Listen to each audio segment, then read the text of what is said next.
به کانال تلویزیونی ندای حق خوش آمدید. اگر تا کنون عضو کانال ما نشده اید لطفاً کانال ما را سابسکرایب نموده و دکمه زنگوله را فشار دهید تا از جدیدترین ویدیوهای جالب ما مطلع گردید. فراموش نکنید که با عضویت در کانال ندای حق و نشر و اشتراک گذاری ویدیوهای ما شما هم در مسیر دعوت با ما همکار می گردید.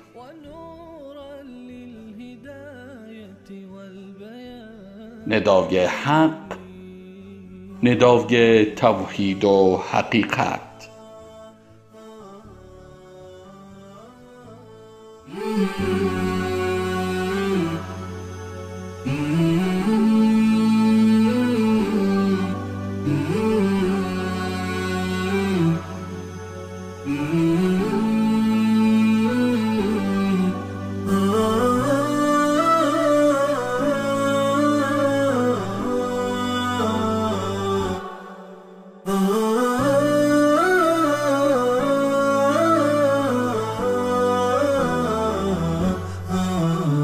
نداء الحق صوت قد شجاني وبلغني الحقيقة والأمان.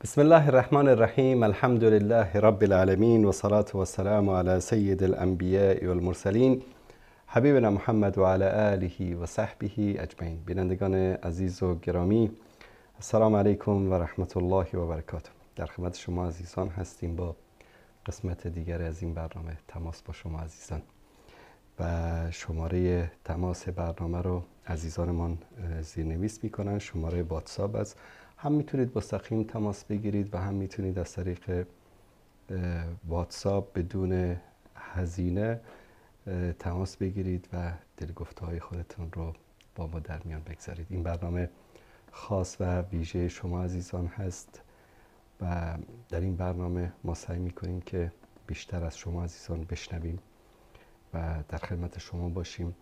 البته در لابلای برنامه سوالاتی رو که عزیزان ما از طریق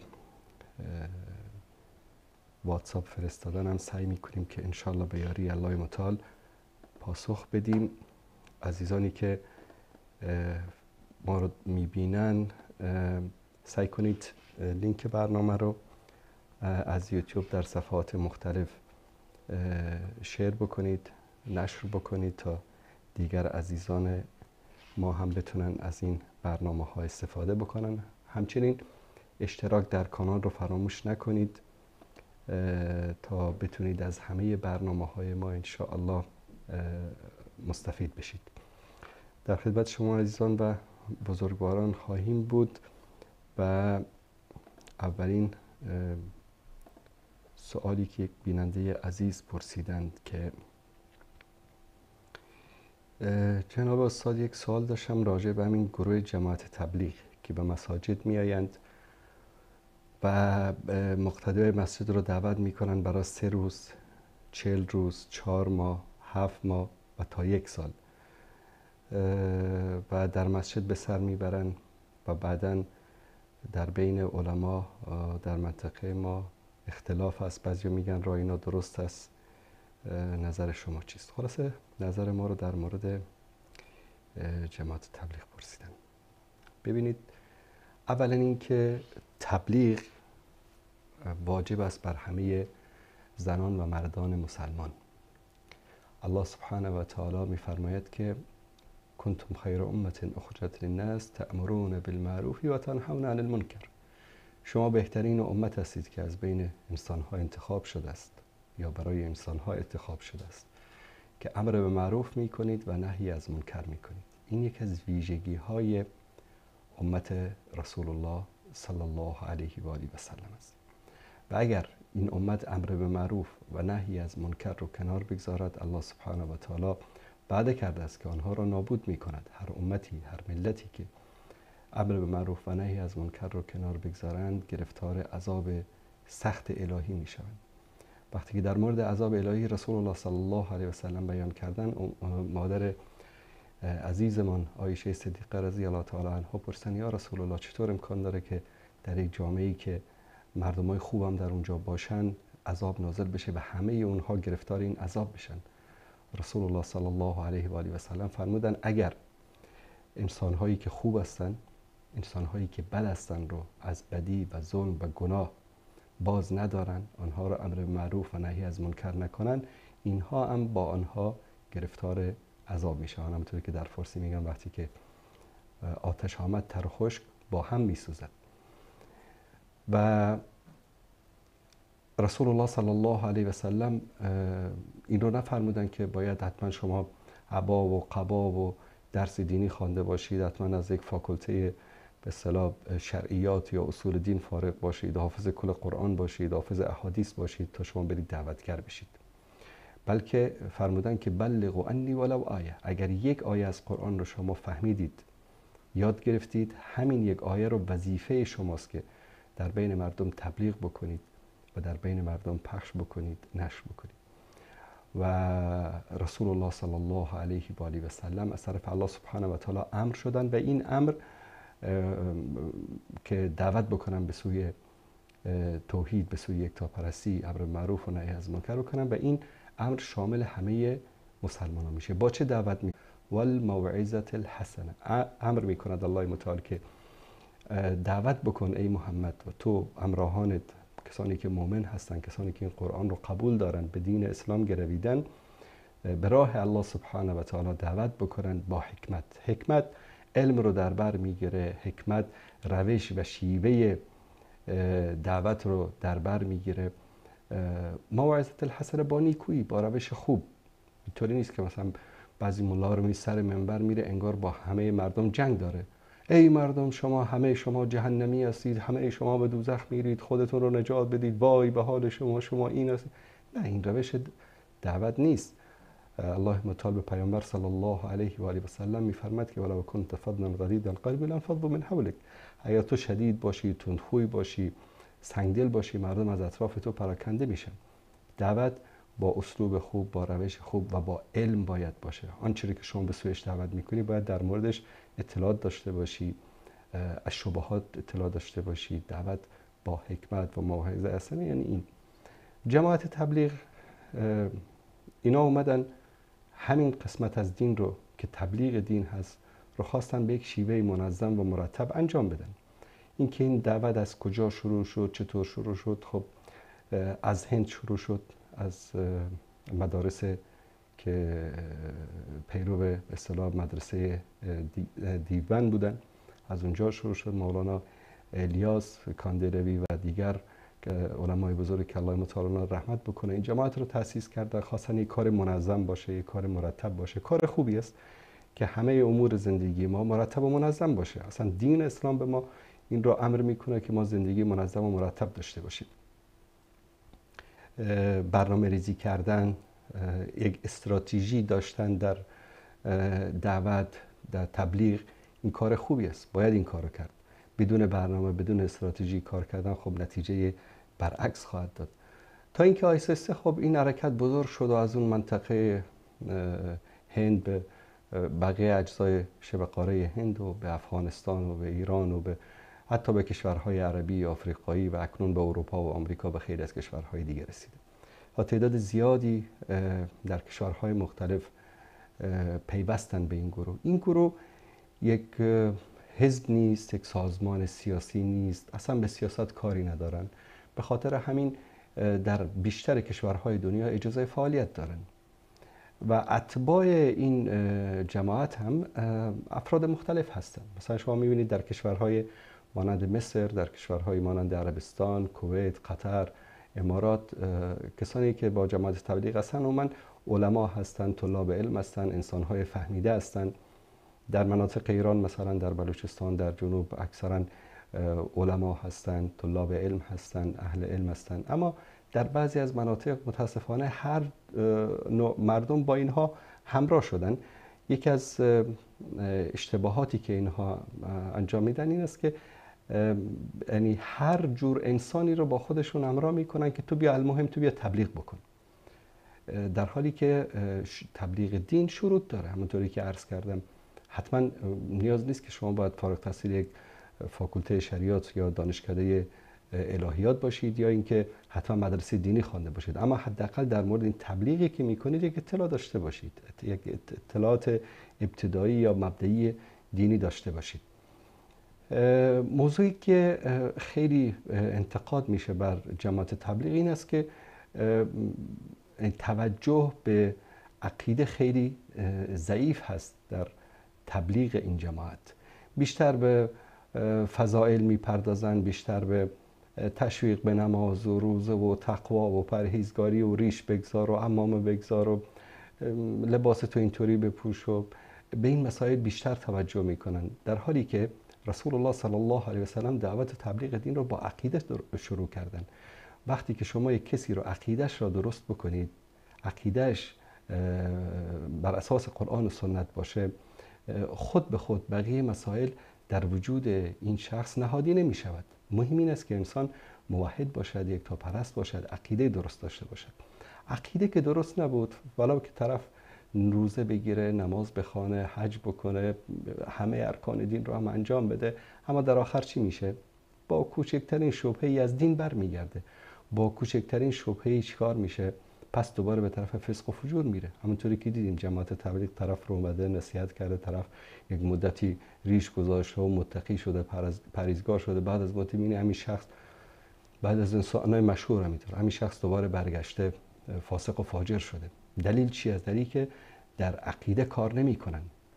و مهم این است که بر اساس توحید، شرک، خطراتی که وجود داره در شرک، اینها برای مردم بیان بشه، توحید برای مردم. این یکی از انتقاداتی است که علما بر جماعت تبلیغ دارند و در بسیاری جا خودشون رو اصلاح کردن. در بعضی کشورهای عربی فعلا موضوع مهم تبلیغ و دعوتشان عقیده است و چیز خوبی است، اما در بعضی از کشورها متاسفانه هنوزم به اون شیوه سنتی سابق.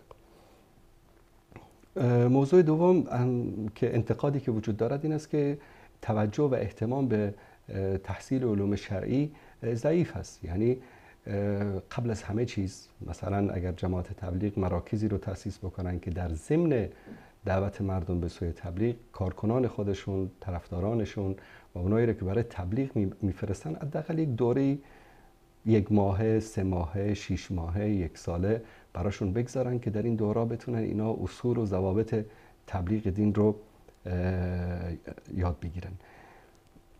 در بعضی از گروه های اینا متاسفانه دیده میشه که تعبیل آیات قرآنی و نقل معانی آیات قرآن صورت میگیره بر اساس بعضی از مکاتب به اصطلاح که وجود داشته مانند اشعریه و ماتوریدیه و غیره.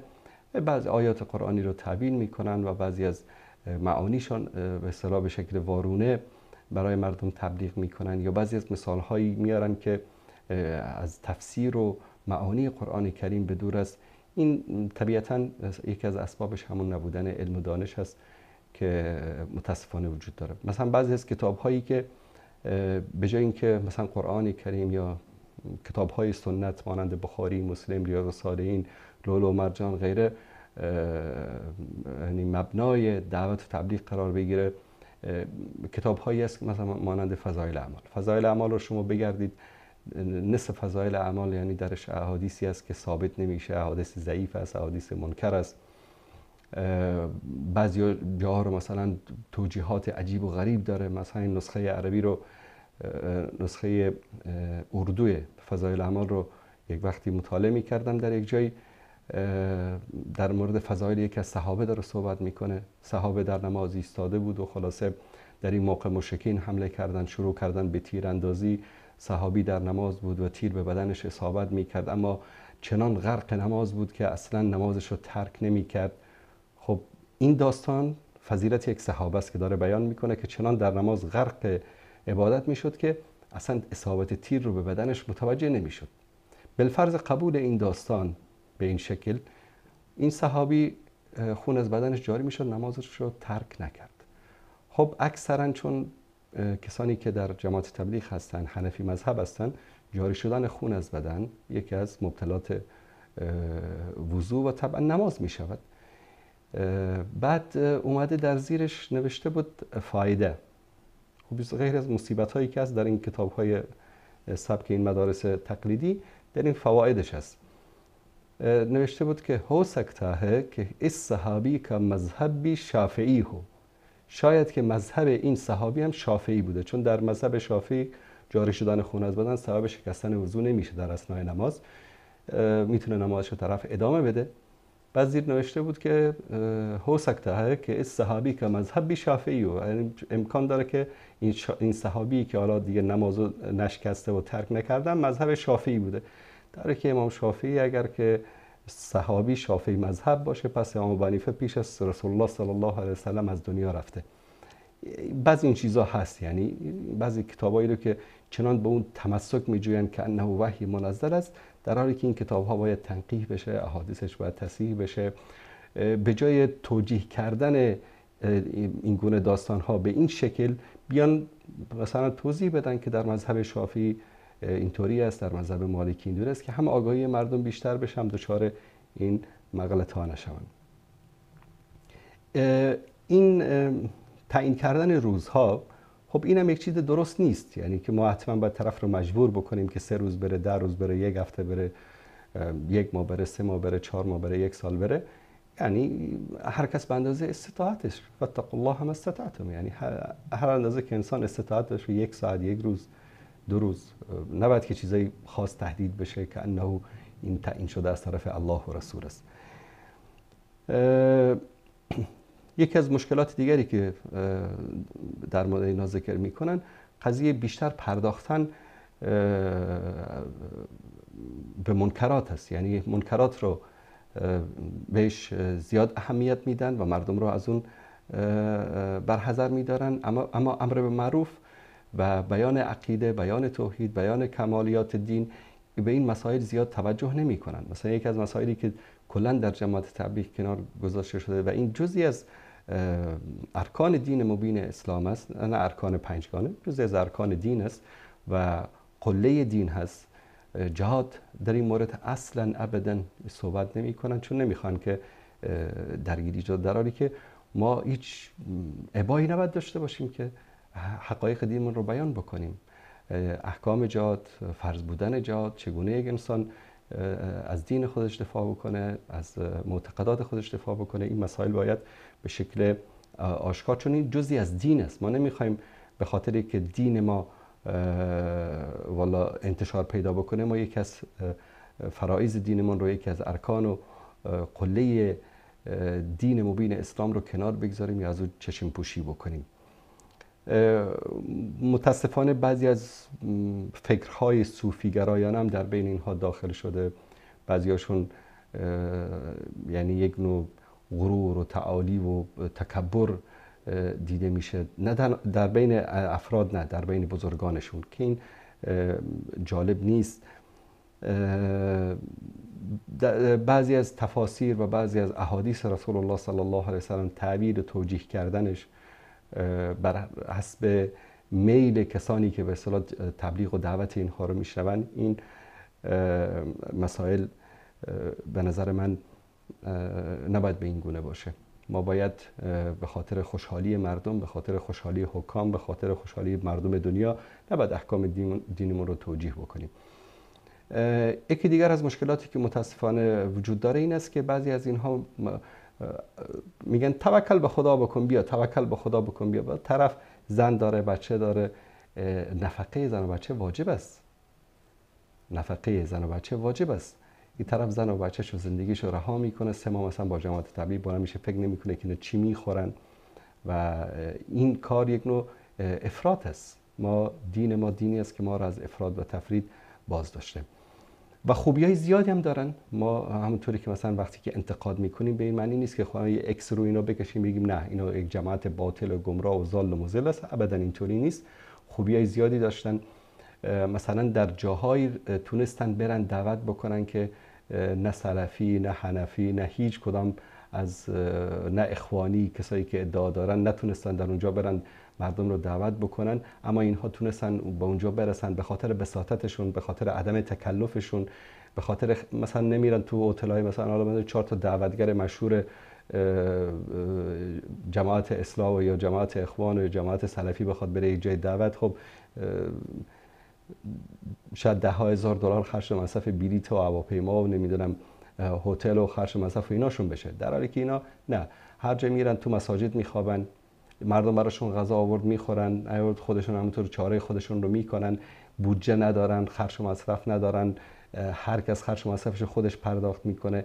یکی از خوبیایی بوده که در این جماعت وجود داشته، به همین خاطر تونستن در جاهایی برن دعوت بکنن که ما تصورش هم نمیکردیم.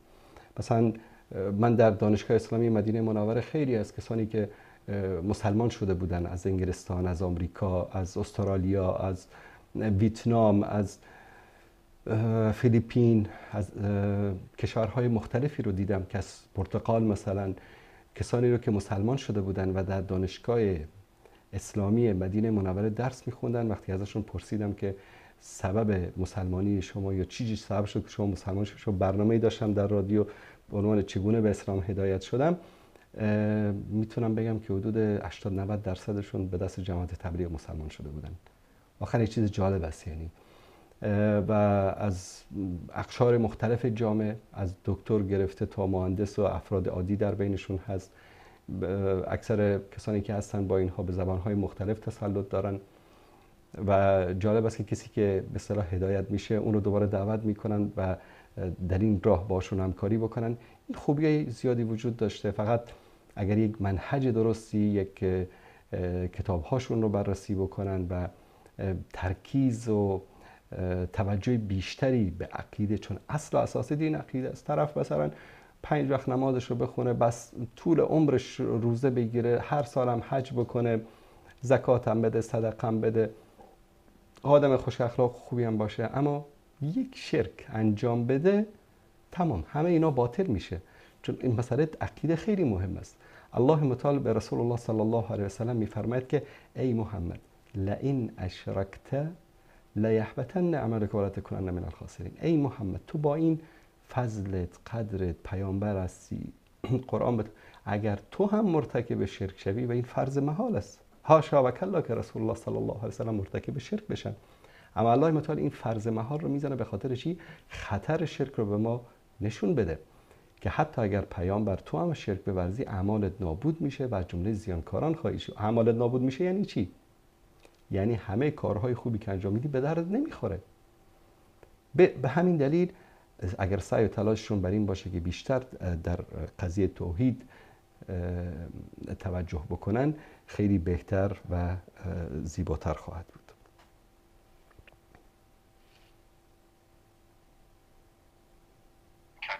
بیننده گرامی سلام علیکم. سلام علیکم بیننده گرامی، بفرمایید. سلام علیکم و رحمت الله. علیکم السلام و رحمت الله و برکاته. صدای سلام دارم. امین دورو فروش، یعنی ما دورو فروشه. بله. این بعضی دورو هستن در ترکیبشون سپیرتنا، یعنی عرق، همین شوی دارن که در اسلام جایز نیست. اینا را فروختن، بعد ما یگان گناه یگان چی هست؟ ببینید داروهایی که برای علاج استفاده میشه، اگر در اون مثلا مواد مخدر داره، چون اکثر داروها توش مواد مخدر داره، از تریاک و مشتقات تریاک درست میکنن. بعضی از داروها داخلش مثلا الکل یا از موادی که به اصطلاح نشاور است وجود داره. اینا اگر برای علاج اگر هست، ان شاء الله اشکالی ندارد که انسان بفروشد و برای علاج، چون هدف این داروخانه و ساختن این داروها علاج است. حتی داروهایی که از موادی باشد که در دین مثلا جایز نیست خوردنش به شکل عادی، حالا از بعضی از جانورها هست یا بعضی از حیوانات هست، اینا هست، اما اگر برای علاج باشد اشکالی ندارد.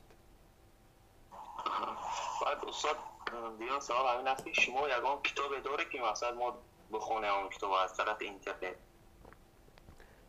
یعنی کتابی که من نوشته باشم؟ بله. هست بعضی کتاب ها در سایت قلم یا سایت عقیده می توانید ببینید، مثلا تجلی اخلاق اسلامی در سوره حجرات هست، کتاب زیارت قبور از دیدگاه قرآن و سنت هست، زندگی سعادتمندان است. شما به همین واتساپ پیام بگذارید، انشالله دوستان ما برای شما پی دی افش رو میفرستن. خب معلش سلامت باشید. سلامت باشید، زنده باشید، خدا نگهدارش. پیوست به سوال این برادر عزیزمون، عزیز بیننده که سه شماره اخیرشون 564 هست، پرسیدن که دعای قرآنی و دعایی که پیامبرمون رو صلی الله علیه وسلم فرمودن از چه منابع معتبری پیدا کنیم یا کتابی خاصی موجود است در این باره؟ بله، من اولا به دوستان عزیز یک سایتی رو معرفی میکنم که این سایت رو الله سبحانه و تعالی توفیق داد که تقریبا میشه گفت چیزی در حدود 15 سال قبل این سایت رو ما تأسیس کردیم. دوستان اگر که این صفحه اول سایت رو به نمایش بگذارن، اگر داشته باشن کتابخانه قلم رو پیششون، آدرسش رو من در یوتیوب همین الان میگذارم در اینجا دوستان عزیز. بله، من لینک این سایت رو گذاشتم برای شما عزیزان، در یوتیوب گذاشتم، دوستان عزیز میتونن این ببینن. این سایت یک از ویژگی‌هاش این است که به زبان‌های مختلف است، به زبان تاجیکی است، پشتو هست، فارسی است، عربی است، مالایی است، اردو است، شاید چیزی در حدود 5-6 هزار کتاب به زبان‌های مختلف، حدود 1300-400 کتاب به زبان فارسی است. دوستانمان شبانه روز زحمت کشیدن و این سایت که از شیخ اسحاق دبیری، یکی از دوستان خیلی عزیز و گرامی ما که الله متعال رحمتشان بکنه، در جوانی فوت کردن از فارغ التحصیلان دانشگاه مدینه منوره و با همکاری ایشان این سایت تأسیس شد. از 4 کتاب ارکان ایمان، ایمان به الله، ایمان به رسول الله، ایمان به ملائکه، ایمان به روز آخرت، با همین 4 کتاب ما این سایت رو شروع کردیم و الحمدلله با کمک دوستان و علما و نویسندگان و اهل خیر تعداد زیادی کتاب ها ترجمه شد. میتونید در این سایت مراجعه بکنید و من لینکش رو یک بار دیگر اینجا براتون میگذارم. دوستان عزیز از اتاق فرمانم خواهش میکنیم که لینک این سایت رو هر چند وقت یک بار در صفحه یوتیوب بگذارید، چون جالب است در این سایت میتونید که همه کتاب هایی که تقریبا در عقیده، تاریخ، سنت، سیرت، هر چی که بخواید وجود داره.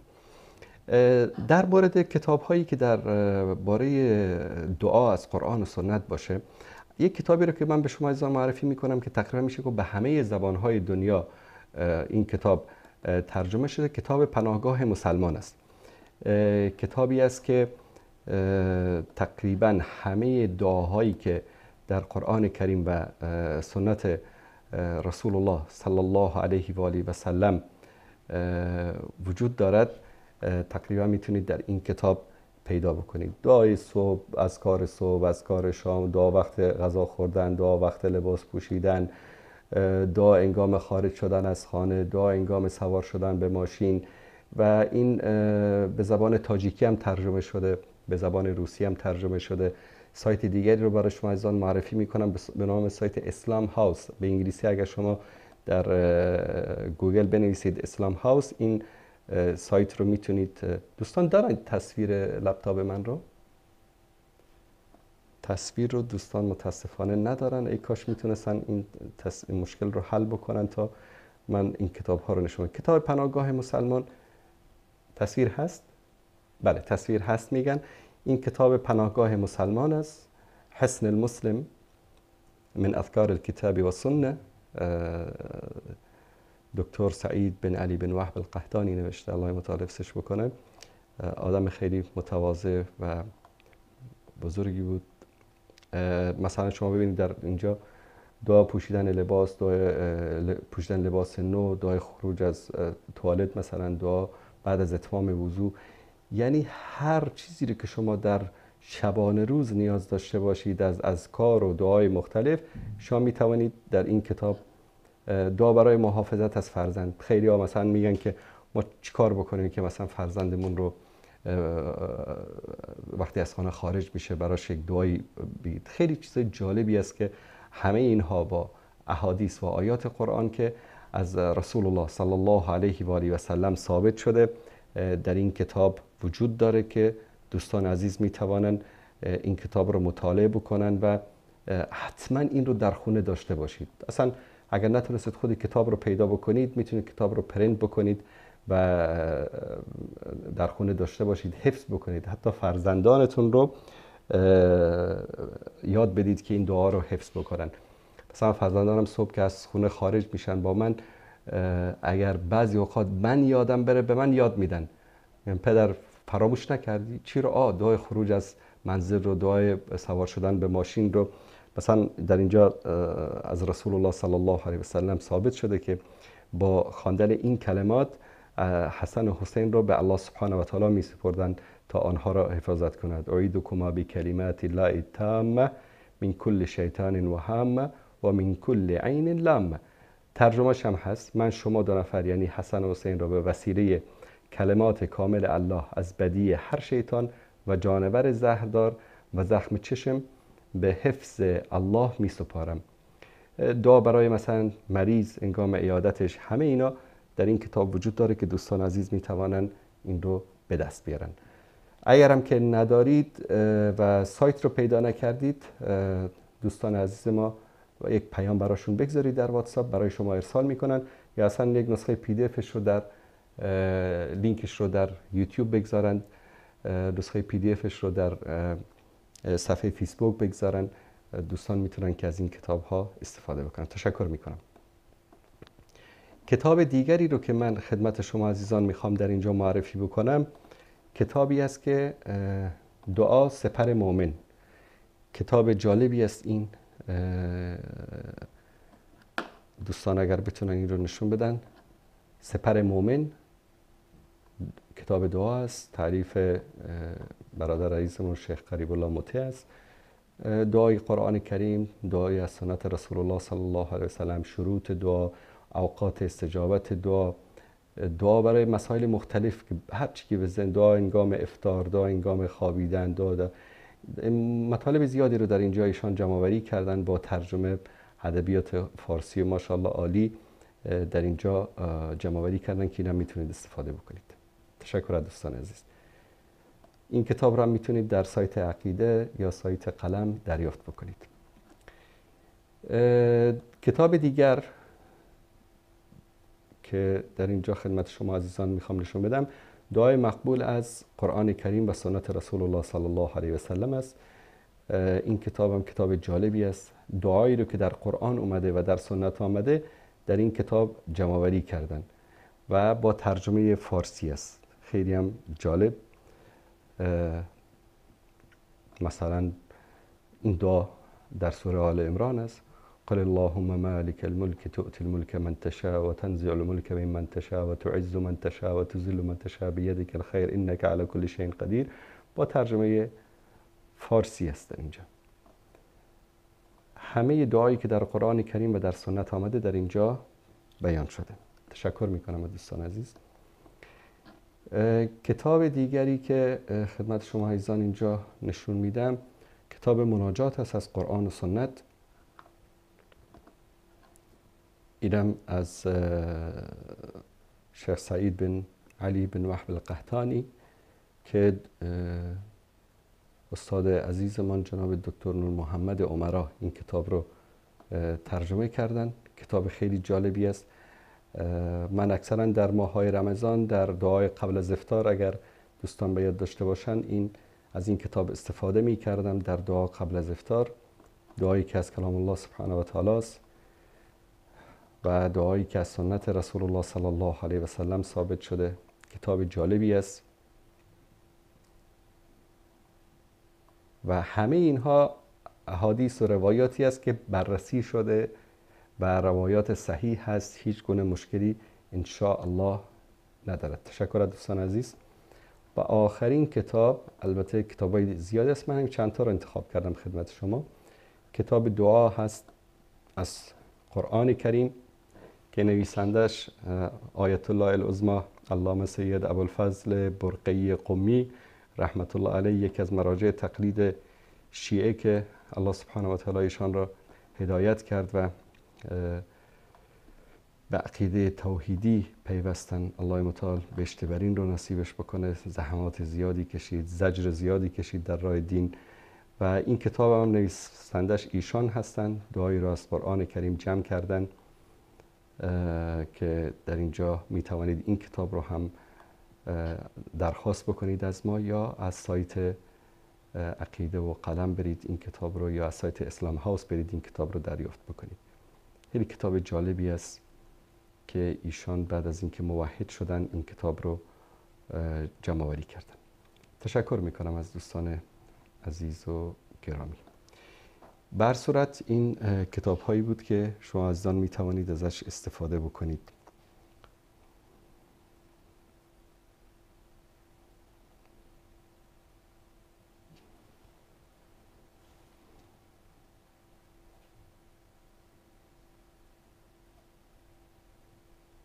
بیننده گرامی سلام علیکم، بفرمایید.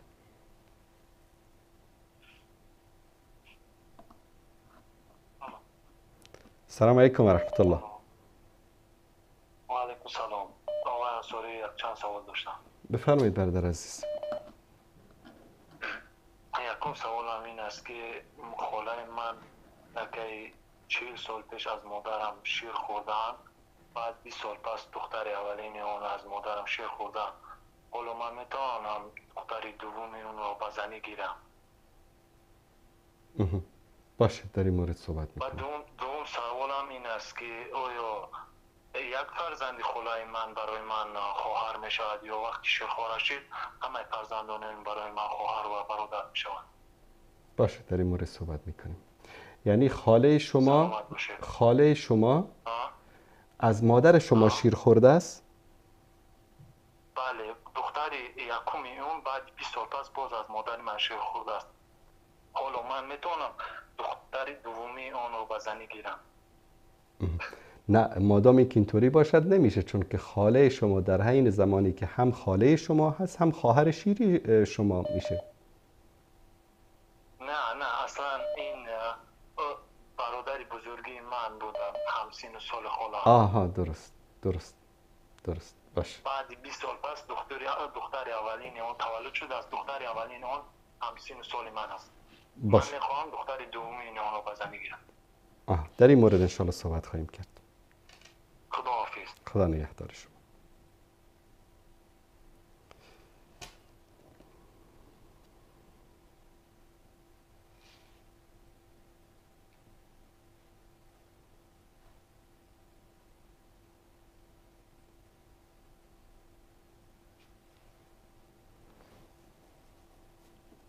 بله.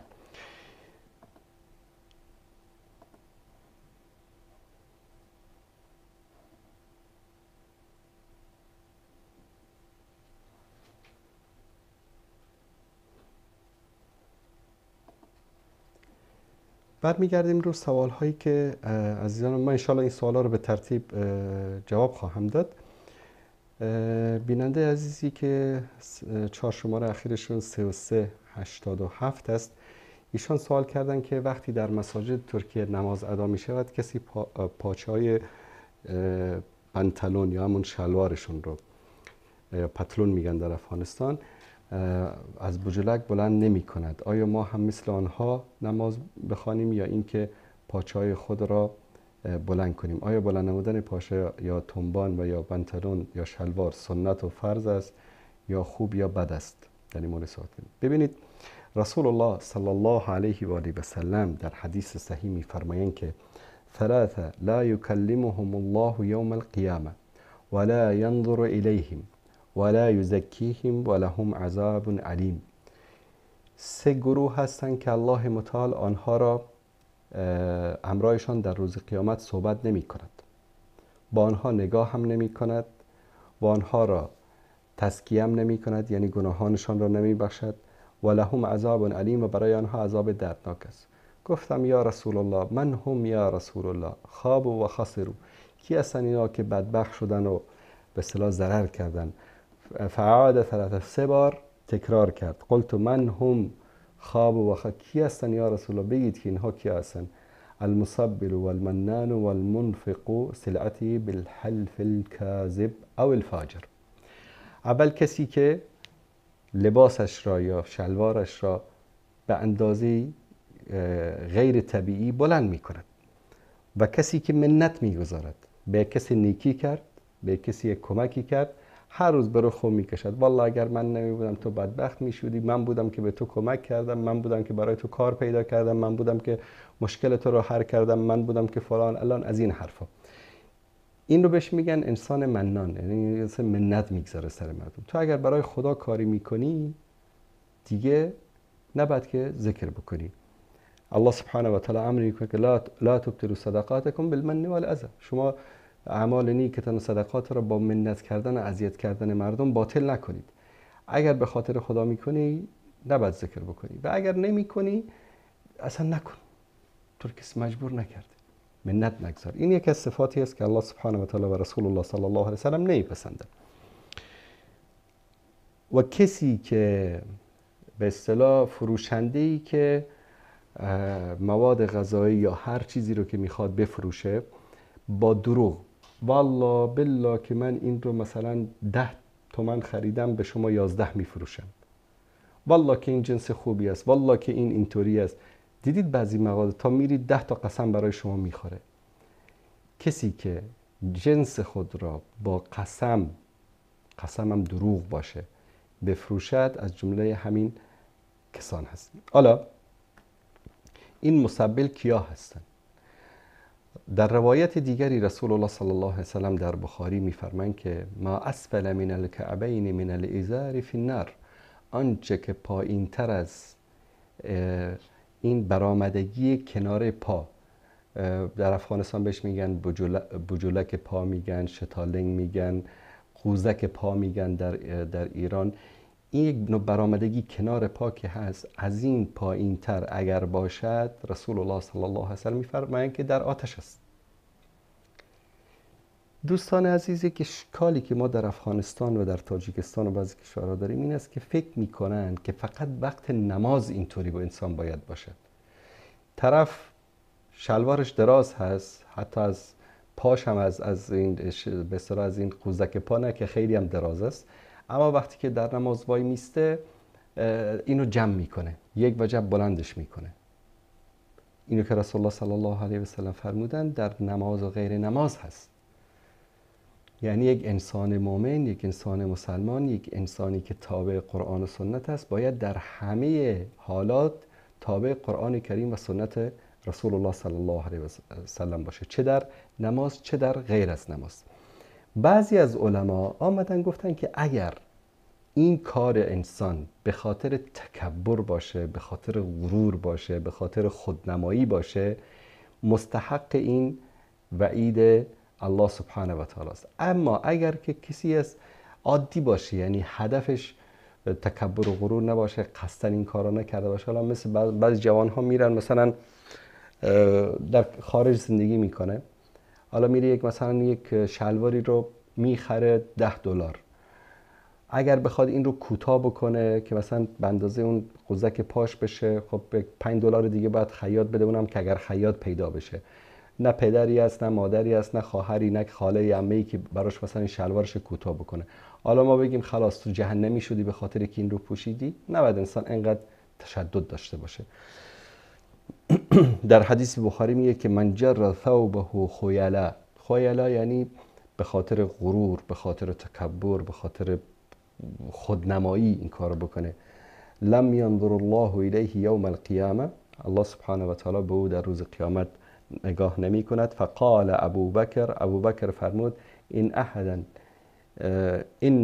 احد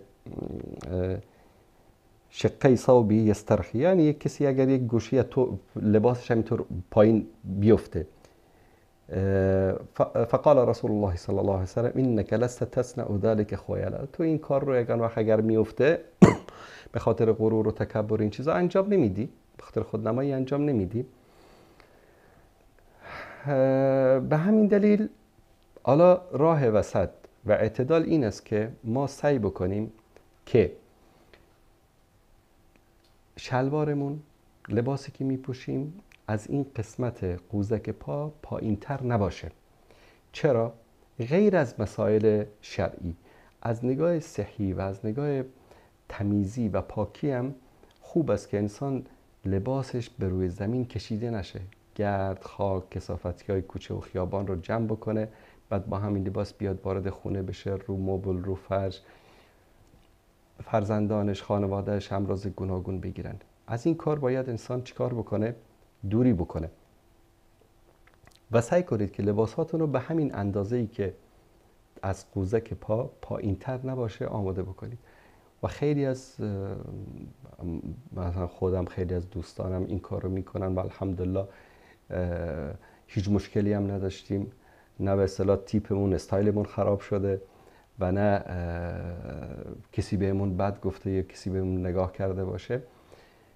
بعضیا خیلی بلندش میکنن، از اون قوزک پا یا بجولک پا یک وجب بالاتر است.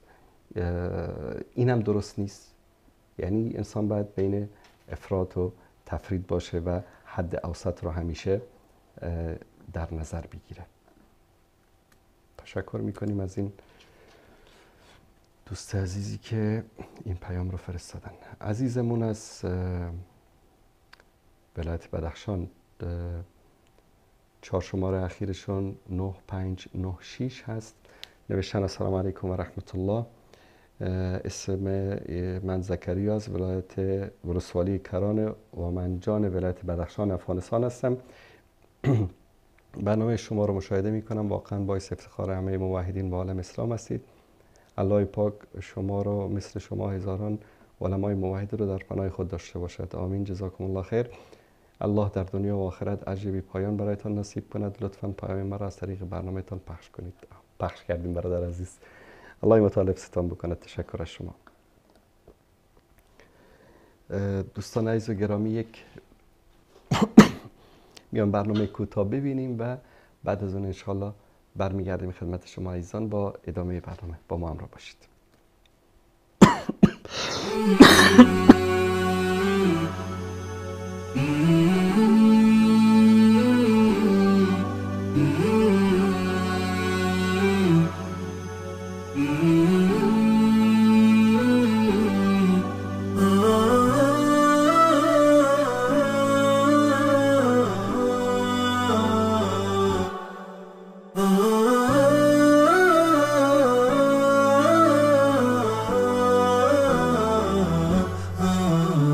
نداء الحق صوت قد شجاني وبلغني الحقيقة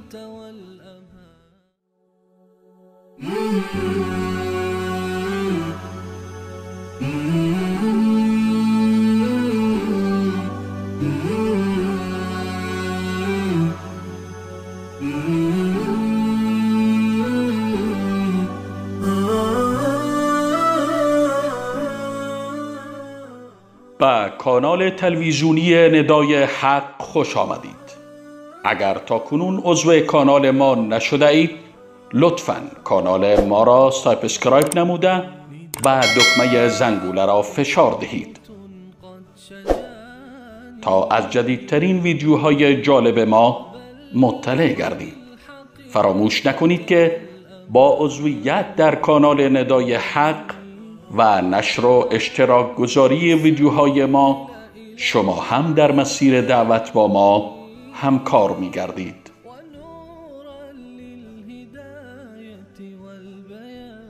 ندای حق، ندای توحید و حقیقت.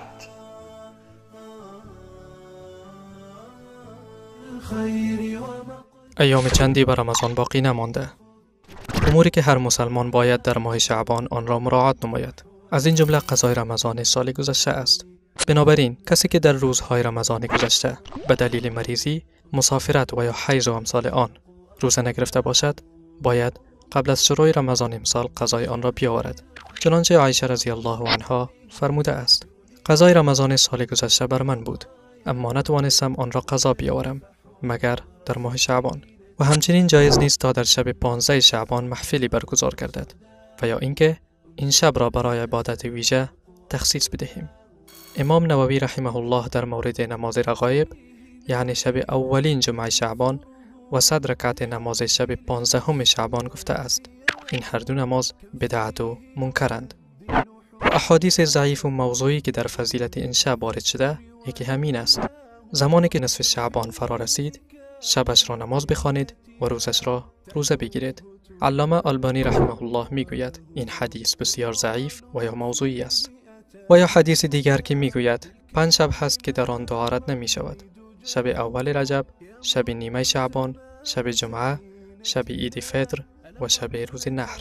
علامه البانی رحمه الله میگوید حدیث موضوعی است.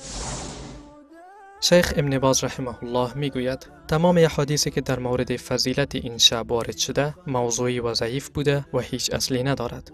سپس هنگامی که اخیر ماه فرا رسید، جایز نیست تا در یک روز و یا 2 روز قبل از رمضان به عنوان روزه شک روزه بگیریم، مگر اینکه این روزها با روزهای مصادف باشد که شخص قضای رمضان گذشته را بیاورد و یا اینکه بنابر عادت آن را روزه میگیرد. بنابر دلیل از رسول الله صلی الله علیه و سلم که فرمودند هیچ کسی از شما نباید 1 یا 2 روز قبل از رمضان را روزه بگیرد مگر کسی که مقید به روزه گرفتن روزهای دوشنبه و پنجشنبه بوده است، چنین شخصی روزه بگیرد. و همچنین تبریک گفتن ماه مبارک رمضان اشکالی ندارد. رمضان ماه رحمت و برکت. خواهید با چند کلیک محدود روی صفحه گوشی یا کامپیوترتان از اجر بزرگ صدقه جاریه برخوردار شوید؟ آیا می شود حتی با کمتر از $1 در ماه در تمویل برنامه‌های دعوتی شبکه تلویزیونی ندای حق سهم گرفت؟ بله. حالا شما می توانید با کاروان دعوتی شبکه تلویزیونی ندای حق پیوسته و اجر صدقه جاریه را دریابید. از حساب کاربریتان وارد صفحه یوتیوب ندای حق شوید. سپس گزینه پیوستن را کلیک نموده و نظر به توانایی مالیتان یکی از این گزینه ها را انتخاب کنید.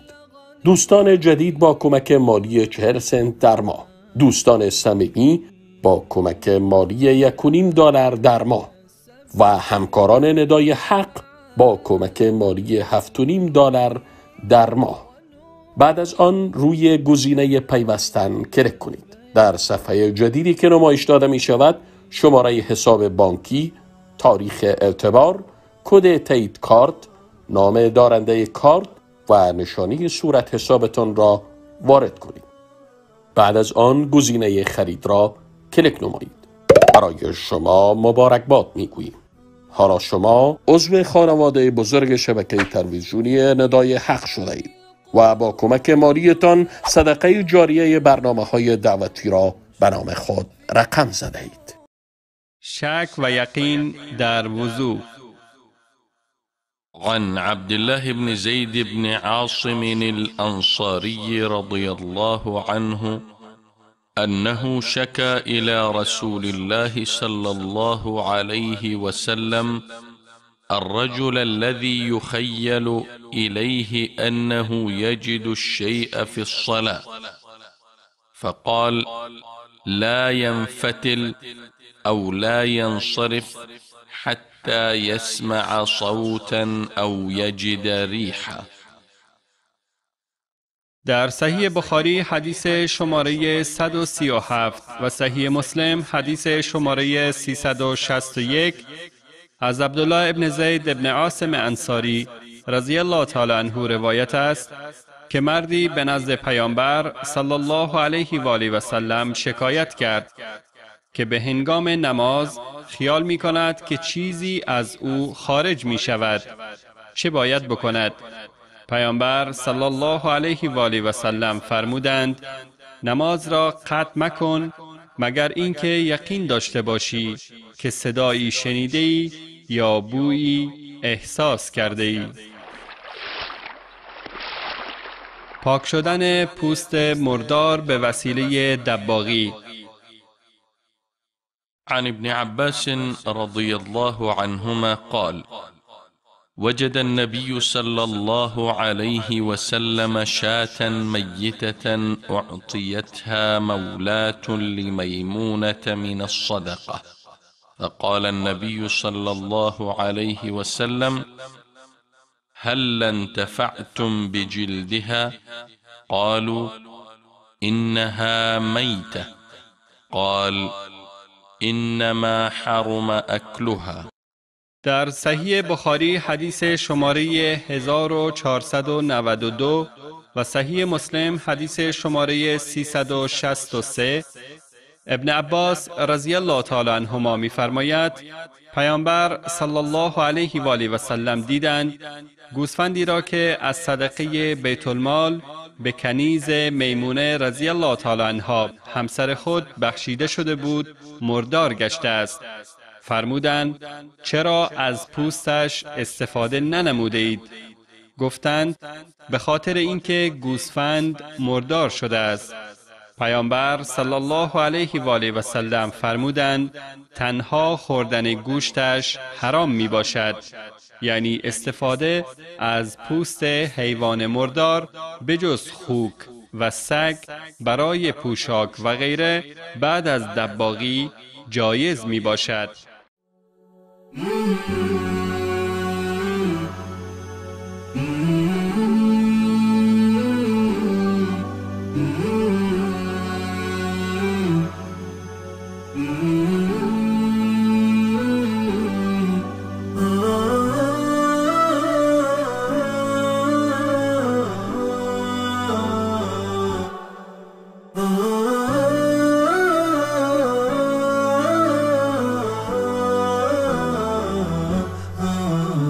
نداء الحق صوت قد شجاني وبلغني الحقيقة والأمان.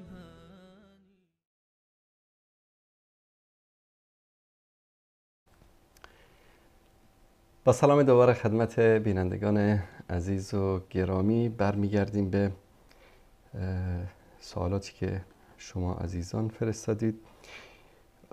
حقیقتش سوالی رو که دوست عزیز ما لحظات پیش پرسیدن در مورد شیرخوارگی، من اینجا در این موقعی که به اصطلاح میان برنامه داشتیم یک بار دیگه تاکید کردم که آنچه من فهمیدم درست هست یا نه. اگر سوال به این شکل باشد که 40 سال پیش خاله شما از مادر شما شیر خورده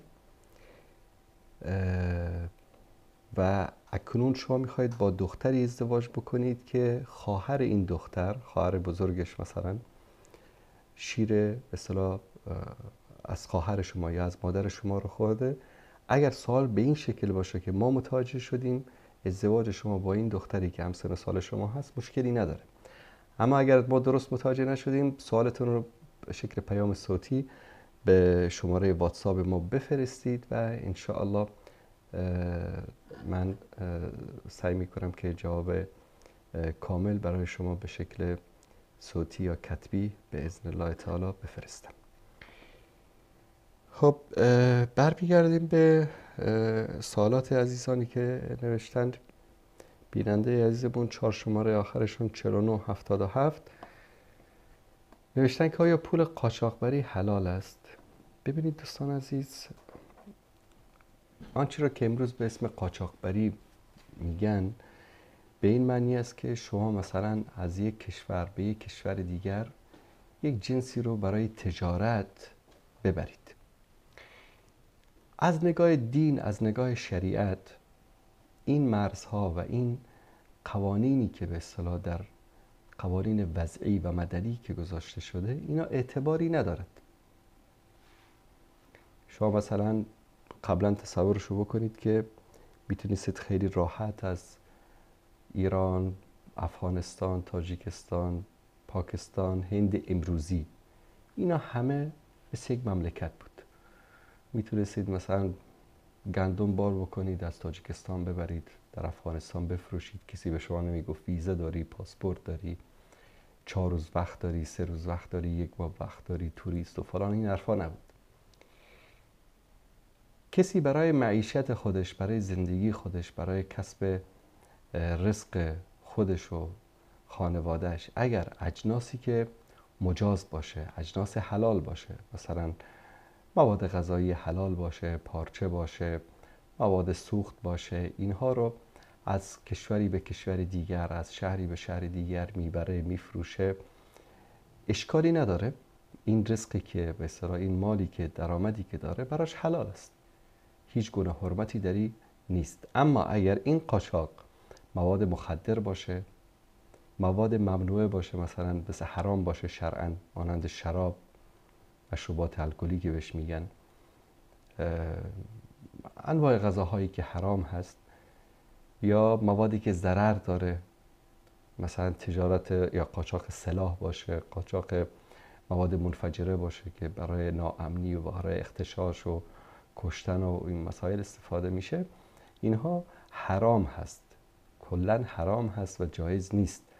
اما آنچه که حلال هست، خوردنش، پوشیدنش، استفاده کردنش در دین، این رو از کشوری به کشور دیگر بردن، قاچاق، فلان، اینها، این رزق و درآمدی که هست حلال هست. اما یک نکته رو باید اینجا اشاره کرد. با وجود همه این مسائلی که ذکر شد، در کشورها خب یک سری قوانین و نظام‌هایی فعلا وجود داره، در مرزها گمرک است، فلان هست، این است، و شما به عنوان شهروند اگر اینها رو احترام بگذارید و مراعات بکنید، این یک چیز نیکو و پسندیده است. چون مسلمان مادامی که در یک عهد و پیمانی رو میکنه با هر کسی که باشه، باید به عهد و پیمانش بایسته و عمل بکنه، مادامی که در او معصیت الله سبحانه و تعالی نیست. اما علی کل حال درآمد این اجناسی که مجاز هست در شرع، جایز است که انسان از او استفاده بکنه و هیچ مشکل شرعی نداره.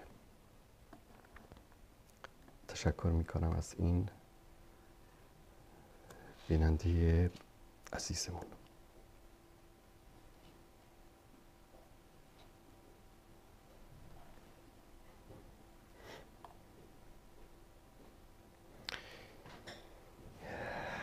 بیننده دیگری که 4 شماره آخرشون 4229 هست، ایشان نوشتن که اگر نماز صبح وقتش کم مانده باشد، اگر اول 2 رکعت فرض را بخوانیم با سنت را می شود. من اینو چندین بار جواب دادم، بازم دوستان این رو پرسیدن.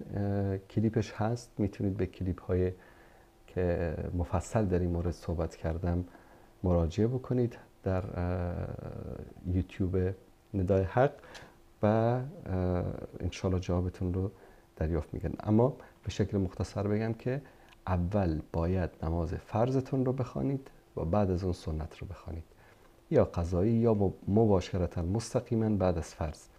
چون وقتی که نماز فرض برپا شد، هیچ نماز دیگری جایز نیست که انسان بخواند.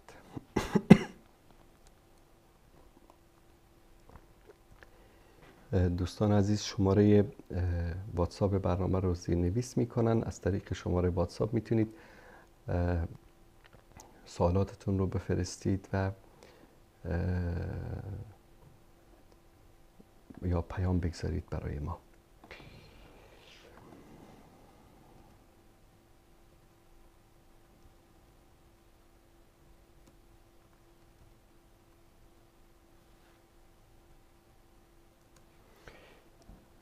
یک موضوع دیگری رو دوستان عزیز اینجا فرستادن، خیلی جالب است. من این رو هم مفصل باید در موردش صحبت بکنم. چون که واقعا یکی از مشکلات اجتماعی است که ما داریم.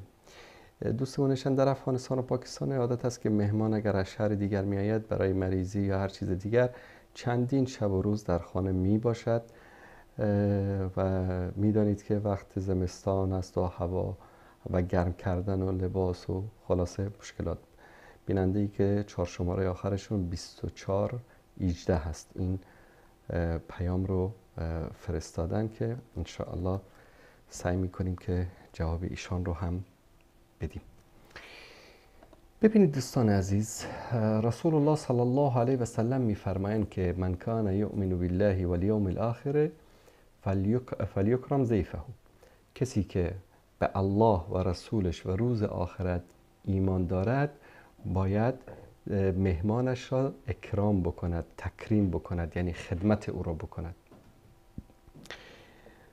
و در حدیث دیگری رسول الله صلی الله علیه و آله و سلم میفرمایند که والضیافة 3 ایام، مهمانداری 3 روز است.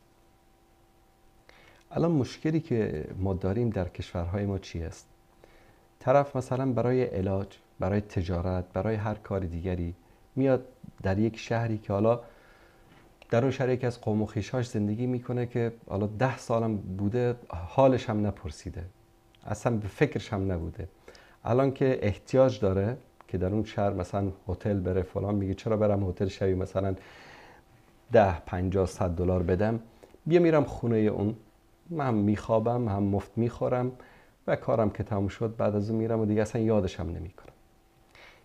این کار زشتی است که انسان بخواد سوء استفاده بکنه از قوم و خویشش. متاسفانه بعضیایی که من واقعا بعضی کسا رو میشناسم که در یک شهر مثلا از یک فامیل یا خانواده بزرگ 1 نفر در یک شهر زندگی میکنه، اصلا مجبور شدن که اون شهر رو ترک بکنن، همه زندگیشون رو به هم بزنن به خاطر همین مصیبت. هر کسی میاد مثلا در دوشنبه خونش هست یا در اسلام آباد یا در مثلا کابل، هر کسی که از هر ولایت افغانستان بخواد یک گوشه دنیا بره یا هر جای پاکستان برای علاج بره، برای تجارت بره، هند بره، میاد اونجا به اصطلاح افغان‌ها بسترش میندازه در کابل و در خانه این طرف و اینا مجبورن که 3 وعده غذا براش آماده بکنن و اینو اکرام بکنن. یا در اسلام آباد یا در پیشاور مثلا همین مشکل هست. طرف یک خانواده در اونجا زندگی میکنه، طرف برای علاج اومده 40 روز، 1 ماه، 10 روز، 15 روز باید همه مدت رو در این خانه سپری بکنه. در مهمانداری 3 روز حق داره که مهمان در خانه میزبان زندگی بکنه و میزبان شرعاً وظیفش است که 3 روز این مهمانش رو اکرام بکنه، خدمتش رو بکنه. بعد از 3 روز باید از اون بپرسه که برنامه‌تون چیه؟ کجا میخواید برید؟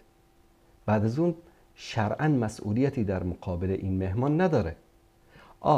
مشکل ندارید، مشکل مالی، مشکل اجتماعی، خانوادگی، طرف مثلا 2 تا اتاق داره، خودش 2-3 تا بچه داره، 1 اتاق بده به مهمان، بعد در اون 1 اتاق خودش و همسرش و 4 تا بچه‌ش و شب و روز زندگی بکنن در اونجا.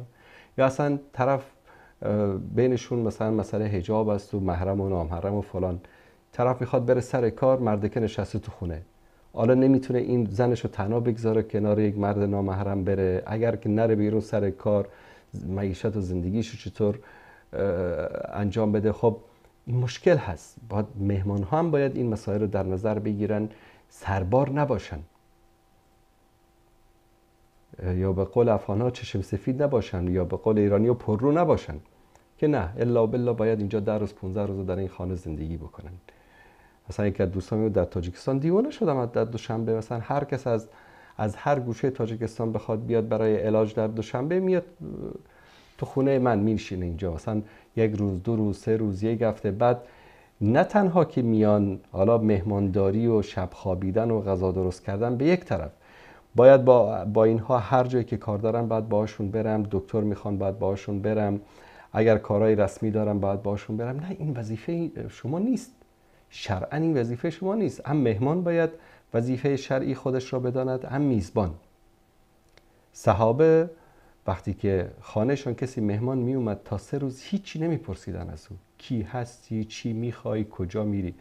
روز سوم که تمام میشه میگه برادر الان مهمانداری تمام شد، الان بگو که برنامه چیست. یعنی چی؟ بس خیلی مؤدبانه پاشو برو دیگه بس. حتی رسول الله صلی الله علیه و سلم در قضیه جمع شدن صحابه در خانه پیامبر تا دیر وقت، پیامبر حیا میکردن، چیزی بهشون نمیگفتن تا اینکه الله سبحانه و تعالی از بالای 7 آسمان وحی نازل کرد. بابا جان این کار شما پیامبر رو اذیت میکنه، وقتی که غذاتون رو خوردید بلند شید برید، هر کی بره پی کارش. پس ما باید اذیت نکنیم میزبان رو یا کسی رو که به عنوان مهمان میریم خونش. اذیت یک مؤمن حرام است.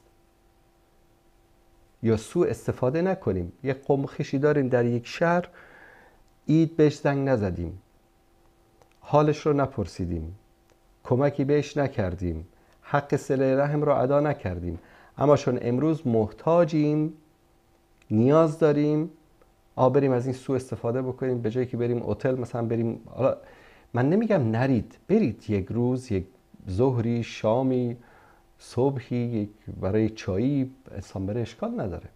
بعد از اون برای به اندازه به اصطلاح استطاعت یک جای رو.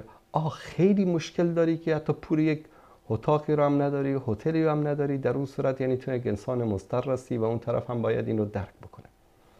بر صورت این سوال برادر عزیزمون بود که در مورد مهمان و مهمانداری پرسیده بودن.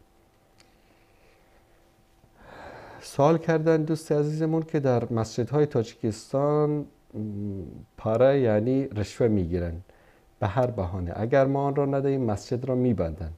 پاره دادن و عبادت کردن چه حکم دارد از دیدگاه شریعت؟ این شماره اخیرشون 19 از تاجیکستان سوال پرسیدن. ببینید اصل بر این است که رشوت دادن جایز نیست.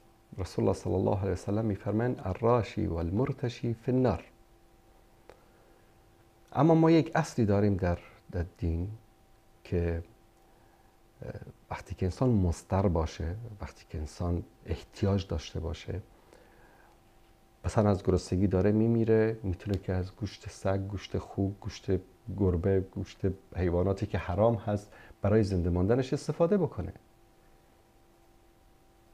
اگر یک مسجدی رو، یک حکومتی که حکومت حالا بیدین هست، فاسق هست، فاجر است، یا یک شخصی کارمند حکومتی که به خاطر مثلا $10 $20 $100 اگر که بهش پرداخت نشه شاید سبب بسته شدن مسجدی بشه، عبادتگاهی بشه، اولا سعی کنید با گپ خوب، با رفتار خوب، با نصیحت بهش بفهمانید. حالا از هر جایی که میخوای این گند و کثافت کاری تو بکن، رشوه و پرهی تو بگیر، لیکن از مسجد که دیگه جرم بدتر از گناه هست.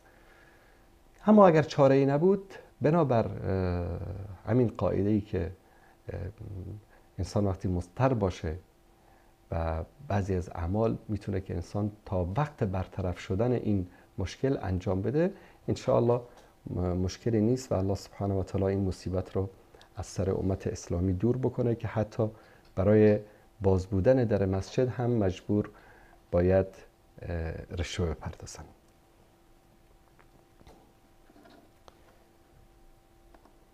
تشکر میکنم از بینندگان عزیزی که از طریق تلفن این پیام ها رو برای ما فرستاده بودن و الله سبحانه و تعالی به ما هم توفیق بده که من سعی میکنم بعضی از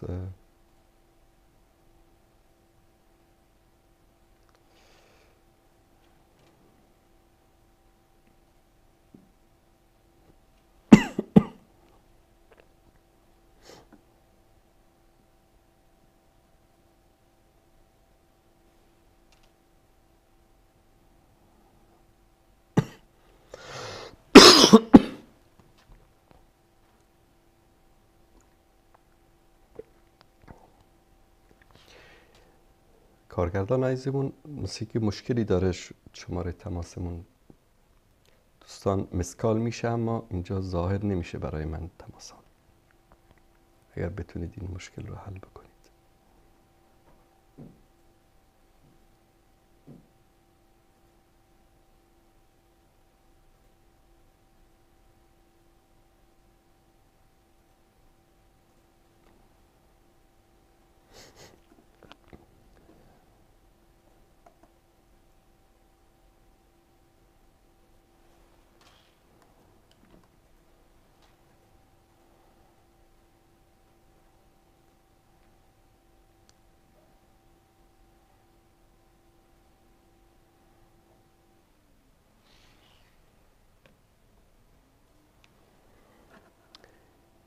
تا این مشکل تماس ها حل بشه من بعضی از سوالات دیگری که دوستان پرسیدن.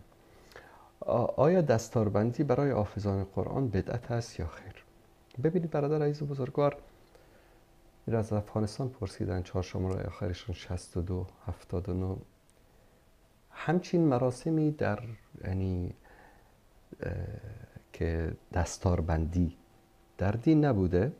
رسول الله صلی الله علیه وسلم انجام ندادند، صحابه انجام ندادند، تابعین انجام ندادند. اما این که بعضی از صحابه به خاطر حفظ قرآن، مثلا سیدنا عمر رضی الله تعالی عنه روایتی است که میگن وقتی قرآن سوره بقره رو حفظ کرده بودن، شتری رو نحر کردن و قربانی کردن و در بین مردم چیز کردن. یعنی این جشن گرفتن به خاطر حفظ قرآن کریم، به خاطر اینکه طرف علوم شرعی رو یاد گرفته یا که فارغ التحصیل شده، یک جشنی برگزار کردن شرعاً اشکالی نداره. حالا اگر اسمش رو دستاربندی بگذارن، اسمش رو جشن فارغ التحصیلان بگذارن، یعنی مشکل شرعی نداره. بدعتی در دین محسوب نمیشه. بدعت در دین وقتی است که ما در یکی از احکام شرعی کم و زیادی یا یک حکم شرعی جدیدی رو به دین اضافه بکنیم. اما اینکه جشن گرفتن به مناسبت فارغ التحصیل شدن یا حفظ قرآن کریم کردن و اظهار خوشحالی کردن، این انشالله به یاری الله متعال مشکلی نخواهد داشت.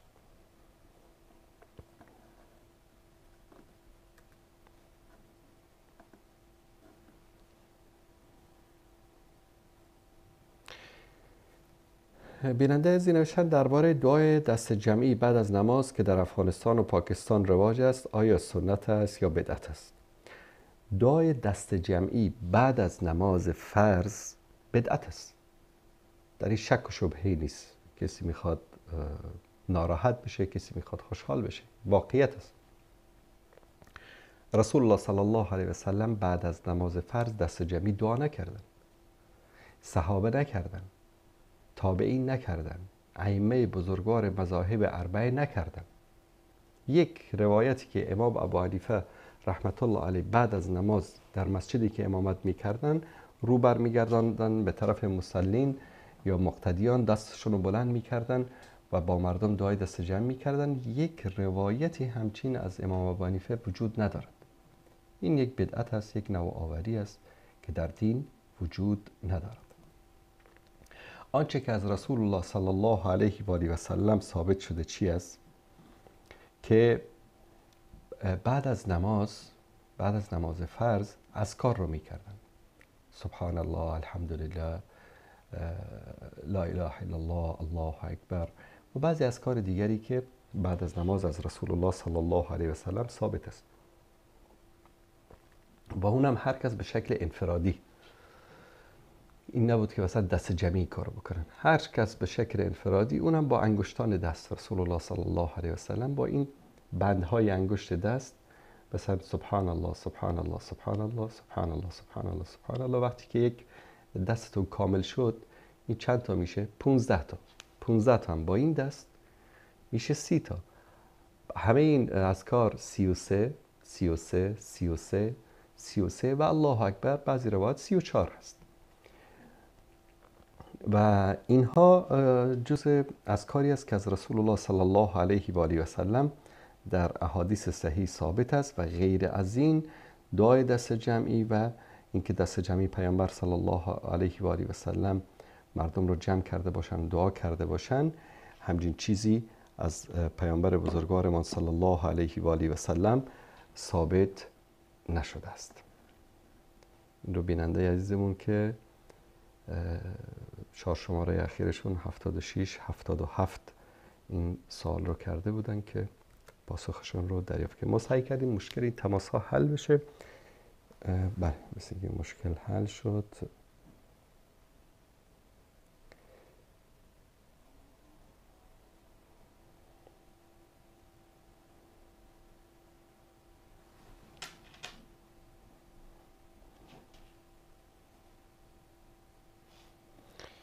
بیننده عزیز سلام علیکم، بفرمایید. سلام علیکم و رحمت الله و برکاته. علیکم السلام و رحمت الله و برکاته. استاد عزیز خوبی انتینجین سلامت باشید. الله مطالعستان کند. شما علمیتا استاد جان، من یک سوال داشتم پیشکی و بعدا در راجع به یک مسئله کنم کمی صحبت کنم با شما. بفرمایید. استاد امی یک عالم مثل یک شخص دیگر را تزکیه بتن به چی معنی؟ باشه، در این مورد صحبت میکنم انشالله. بعدا استادم تزکیه دادن شرطن، بعدا استادم یک تعامل داشته باشن در مسئله تکفیری ها، اساسا در باره هم کلامشون استاد. خب عبدالظاهر دایی بعد محمد روسی خمیا که ابو محمد مدنی را تزکیه داده. عبدالظاهر دایی یعنی چخیل بگیم 50 با 50 قول یک نداده تزکیه بوده که باید پول درسوش گوش کنین و اعتقاد چه بفهمین، طرز دعوت چه بفهمین، بعد پسون اختون با یک مقصد بیاین که امرا انتخاب کنین برای گوش کردن. یکی مثال استاد راسخ و بعد جد کسی دیگه است با ابو حنظله و ابو مریم و یا هم جوانو را گفتن که گوش کنین درسوش ابو محمدی مدنی را. بعدی باز جوانو اکه استاد والله الله شاهد است که ما با کسی بخیلی نداریم، یعنی از روز بخیلی این گفت رو نمیگیم. فقط وقتی که هم استاد عبدالظاهر دایی وقتی که هم گفت رو میگن جوانو با بسیارتر، مثال وقتی که اگر لکسیوی ما بومانی مدنی گوش کنن، باز امروز یعنی همین روز در همین روز یک ویدیو دیگر نشر شد که یعنی عبدالظاهر دایی از شیخ پوردیل براعت، یعنی براعت میجوید. به خاطری که در یک 10-15 سال پیش یک ویدیو عبدالظاهر دایی برآمده بود که شیخ پوردیل حفظه الله را یعنی توصیف میکنه برای که مقصد هیچ کس خریدش نتونسته، هرچند که در همین حکومت شیعه رافضی هستن که هیچ کس خریدش نتونسته. اما که حاضر همون شاگرداش، همون کسایی که یعنی همراهش هستن و ویدیو روان کردن، گفتن که مقصد همین چیتا فکر تبو یعنی براعت بجوی شیخ پوردیل که جوانو دیگه همراه گوش نکنن. بچه خاطر سبباش هم سببایی که مقصد شیخ پوردیل در همون دوره یعنی شیعه رافضی را برادر خود نمی‌حسابیده، برادر خود میگفته، همچون بعضی سخنهای سربسته هم خیلی میگفت. یکم سببش بود که شیعه یعنی هرچند که یعنی دشنام میدین به صحابه و امهات المؤمنین رضی الله عنهم یعنی دشنام میدین و دویم سببش این بود که یعنی وای در همون سبت‌های پیش یعنی رجب طیب اردوغان را تعریف توصیف کرده و به چه خاطر؟ به خاطر مسئله در اون دوره در مسئله غزه و در مسئله که یعنی ترکیه به سازمان اروپا در آمدن، یعنی در همین مسئله کمی یعنی توصیف میکرد. اما این روز تمام مردم یعنی شاهد هستند، یعنی مسئله غزه علیه روی چهره بسیاری ها رو با ما یعنی نشان داد که کی در کدام موقع است و کی به چی کار مشغول است. برای همین استاد جان یعنی از شما یک مسئولیت و یک توصیف و یک نظر بخوانیم که در باره همین ها یعنی چی گفتنی هستید و این علم هایی که یعنی همین خیلی تکفیر میکنن چرا همین بسیار از اسناد بسیار همین دلیل ها استناد میکنن از کتاب های ابن تیمیه، از کتاب های محمد ابن عبدالوهاب رحمه الله و از کتاب های ابن باز، از اینها یعنی استدلال میکنن. اما هرچند که ما گوش میکنیم این علم ها را، هرچند که به زبان فارسی و تاجیکی آنقدر یعنی لکسی های این علم ها نیست، اما به زبان های روسی و به زبان های انگلیسی یعنی هست، ما گوش میکنیم. لیکن ما ندیدیم که این علم ها ابن باز بسیار لکسی هاش هست، ما آنها رو گوش کردیم. یکون تا آنها یعنی یک شخص معین رو در حال تکفیر نمیکنن، اما این تکفیر ها نمیدونن چه خیلی استدلال میکنن، چه خیلی مردم رو تکفیر میکنن و بعدا خاصا به احساس مردم تاجیک و مردم فارسی زبان بسیارتر تاثیر میرسونن که یعنی مردم ما هرچند که یعنی در یک جامعه یعنی رشد یافتن که در اون جامعه یعنی از لحاظ دینی با ما نورسایی خیلی زیاد بود، ما خیلی تنقیصی میکشنیم، اما درسای استاد شیخ بردیل یعنی ما رو خیلی هدایت کرد. من شخصا خودم الحمدلله که در دوره های یعنی کودکی بسیار فکر میکردم که همین یعنی عروسی خود رو چه خیلی گذرانم به طریق اسلامی و به طریق یعنی بزم و بازی. اما وقتی که همین برنامه های شیخ بردیل توی ها صحبت میکند این گپاش خیلی به من تاثیر کرد و من الحمدلله که همین خیلی اسلامی یعنی عروسی خود را گذراندم و الحمدلله انشاءالله خداوند هم و این عروسی ما برکت میدهد. باشه، من انشاءالله در این مورد صحبت میکنم برادر عزیز، در این مورد صحبت میکنم. سلامت باشید. سلامت باشید. سلامت باشید. سلامت باشید. ببینید میگن تزکیه کرده. کی تزکیه کرده؟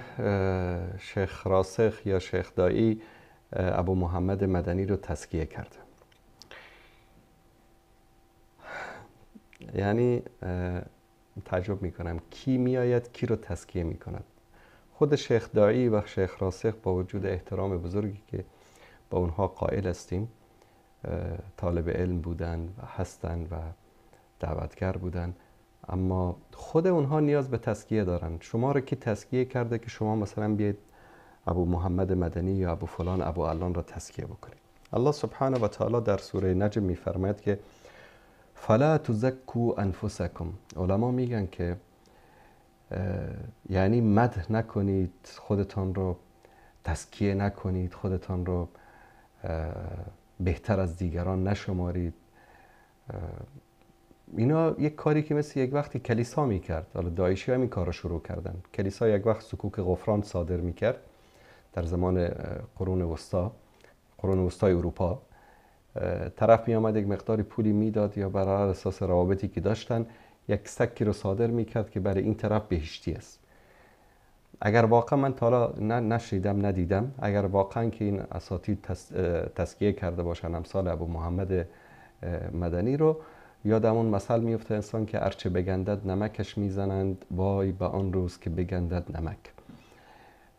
تزکیه کردن این کار الله سبحانه و تعالی است. الله سبحانه و تعالی در سوره نساء میفرماید که الم تر الی الذین یزکون انفسهم بل الله یزکی من یشاء ولا یظلمون فتیلا. بعضی کسایی رو میبینی که خودشون رو، این عادت یهود و نصاراست، میگفتن نحن ابناء الله و احبتی، ما فرزندان خداییم، ما دوستداران خداییم. در اسلام کسی رو تزکیه نمیکنه. ببینید یک سری چیزایی هست که مثلا برای یک طالب علمی میخواد بره ثبت نام بکنه در یک دانشگاهی میگن تزکیه بیار، این چیز دیگری است که حالا یکی از علما بزرگان و وجهای منطقه یک چیزی نامه مینویسه که بله من فلان ابن فلان رو میشناسم و شاگرد خوبی است، طالب علم است، حافظ قرآن است، اخلاق و خلق و خوی خوبی دارد. بعد از اون در زیرش یک جمله رو اضافه میکنن اکثرا در تزکیه علما، نحسبه کذلک، ما اینگونه فکر میکنیم، ولا نزکی علی الله احدا. این جمله رو همیشه علما در زیرش مینویسن، ما اینگونه حساب میکنیم، اینگونه فکر میکنیم و در پیشگاه الله سبحانه و تعالی کسی رو تزکیه نمی کنیم. ولا نزکی علی الله احدا، چون الله سبحانه و تعالی از درون ما آگاه است. من نه از درون ابو محمد مدنی آگاه هستم، نه او از درون من آگاه. همچین ادعای اگر ما بکنیم ادعای باطل است، ادعای غیب است. غیب رو الله سبحانه و تعالی میداند. اگر این علما یا این طلاب علم یا دعوتگران همچین کاری کرده باشن، این اشتباس و ما صراحت میگیم، با کسی هم رو دربستی نداریم که بیان کسی رو تزکیه بکنن و سببی بشن که جوانها برن پیروی از او بکنن و گمراه بشن. این یک. ثانیاً جناب استاد دایی و جناب استاد راسخ عالم دین نیستن که بیان کسی رو تزکیه بکنن. ما با کسی شوخی هم نداریم که والا استاد دایی ادعا بکنه که مثلا عالمی از علمای مسلمین است یا استاد راسخ ادعا بکنه که عالمی از علمای مسلمین است. همچین چیزی نیست. اینا عالم دین نیستن. اصطلاح عالم دین به کسی اطلاق میشه که مجتهد باشد، عالم دین واقعا باشد، حافظ قرآن باشد، مفسر باشد، محدث باشد، فقیه باشد، به درجه اجتهاد رسیده باشد، اینو بهش میگن عالم دین. بله طالب علم هستن، دعوتگر هستن، سخنور هستن، خطیب هستن، استاد دانشگاه هستن، استاد فاکولته شریعت هستن، اینا رو هستن، اینو انکار نمیکنه انسان. اما بیان خودش رو در جای عالم دین قرار بده و مردم رو تزکیه بکنه و فتاوا و یمین یسار مردم رو تکفیر بکنن، این شایسته و زیبنده یک طالب علم و یک استاد دانشگاه، یک دعوتگری همسال استاد دایی، استاد راسخ نیست. و فکر نمی کنم که به این اندازه هم در مقابل دین الله سبحانه و تعالی جرأت داشته باشن که این کارو بکنن. این که در مورد شیخ پردل صحبت کردن و من کلیپ رو دیدم، یکی از دوستان امروز برام فرستاده بود. به قول یکی از دوستان همین داعشی ها، تکفیری ها از استاد دایی و از استاد راسخ دارن سوء استفاده میکنن. ملاسف اینا میدانن یا نمیدانن وارد این بازی ها دارن میشن. یعنی سبحان الله هر وقت من این گونه حرف ها را از زبان جماعت تکفیری داعش و طرفداران اینها و یاران اینها و تایید کنندگان اینها میشم، یاد همون حدیث رسول الله صلی الله علیه و سلم که میفرمایند یک از صفات خوارج این است که یقتلون اهل الاسلام و یدعون اهل الاوثان، میگذارند اهل بت پرستی و شرک و کفر را میچسبند به جان اهل اسلام. در این وقتی که تقریبا حدود 40,000 شهید داده در غزه، امروز ببینید که این جماعت ضال و مضل، گمراه و گمراه کننده آوردن کلیپی رو نشر کردن که نظر استاد دایی در مورد شیخ صالح پردل. یعنی این وقتش است. آیا شیخ صالح پردل در مورد نتانیاهو صحبت کرده؟ در مورد شارون صحبت کرده؟ در مورد بوش و نمیدونم در مورد جو بایدن و در مورد اینا صحبت کرده؟ افتادن به جان مسلمان ها. آیا این طاغوت است؟ آیا این کافر است؟ آیا این مرتد است؟ آیا این فلان است؟ آیا این گمراه است؟ این ضال است؟ این مضل است؟ این وقتش است. وقتی که امت داره جان میده، زنان، کودکان دارن از گرسنگی میمیرن و همه کفار دنیا در کنار اسرائیل ایستادن، مردم رو صبح تا شام دارن مردم رو میکشن. در 2-3 ماه اخیر حدود 40,000 نفر به شهادت رسیدن. نظر شیخ دایی در مورد حماقت تا این اندازه، جهالت تا این اندازه. من واقعا این کلیپ رو امروز دیدم، یعنی اعصابم خراب شد. جناب استاد دایی، من این پیام من امیدوار است که اصلا به شما برسه. آیا شما از قربانی های علمای اهل سنت ایران خبر دارید؟ آیا خبر دارید که شیخ محمد ضیایی استاد شیخ پردل به چه طریقه وحشیانه او را به شهادت رساندن؟ در یک تصادف ساختگی ماشینش را از بالای کوه به دره پرت کردن. دلشان طاقت نکرد، تیزاب اسید بردن به جسدش انداختن. بعد از ماهها جسدش رو پیدا کردن در یک از دره‌های جنوب ایران. آیا خبر دارید که به 10 صدها نفر از علمای اهل سنت ایران فقط به خاطر یک کلمه حرف در زندانها اعدام شدن، در تصادف‌های ساختگی کشته شدن و به چه وضعیت فجیعی شکنجه شدن؟ آیا شما خبر دارید؟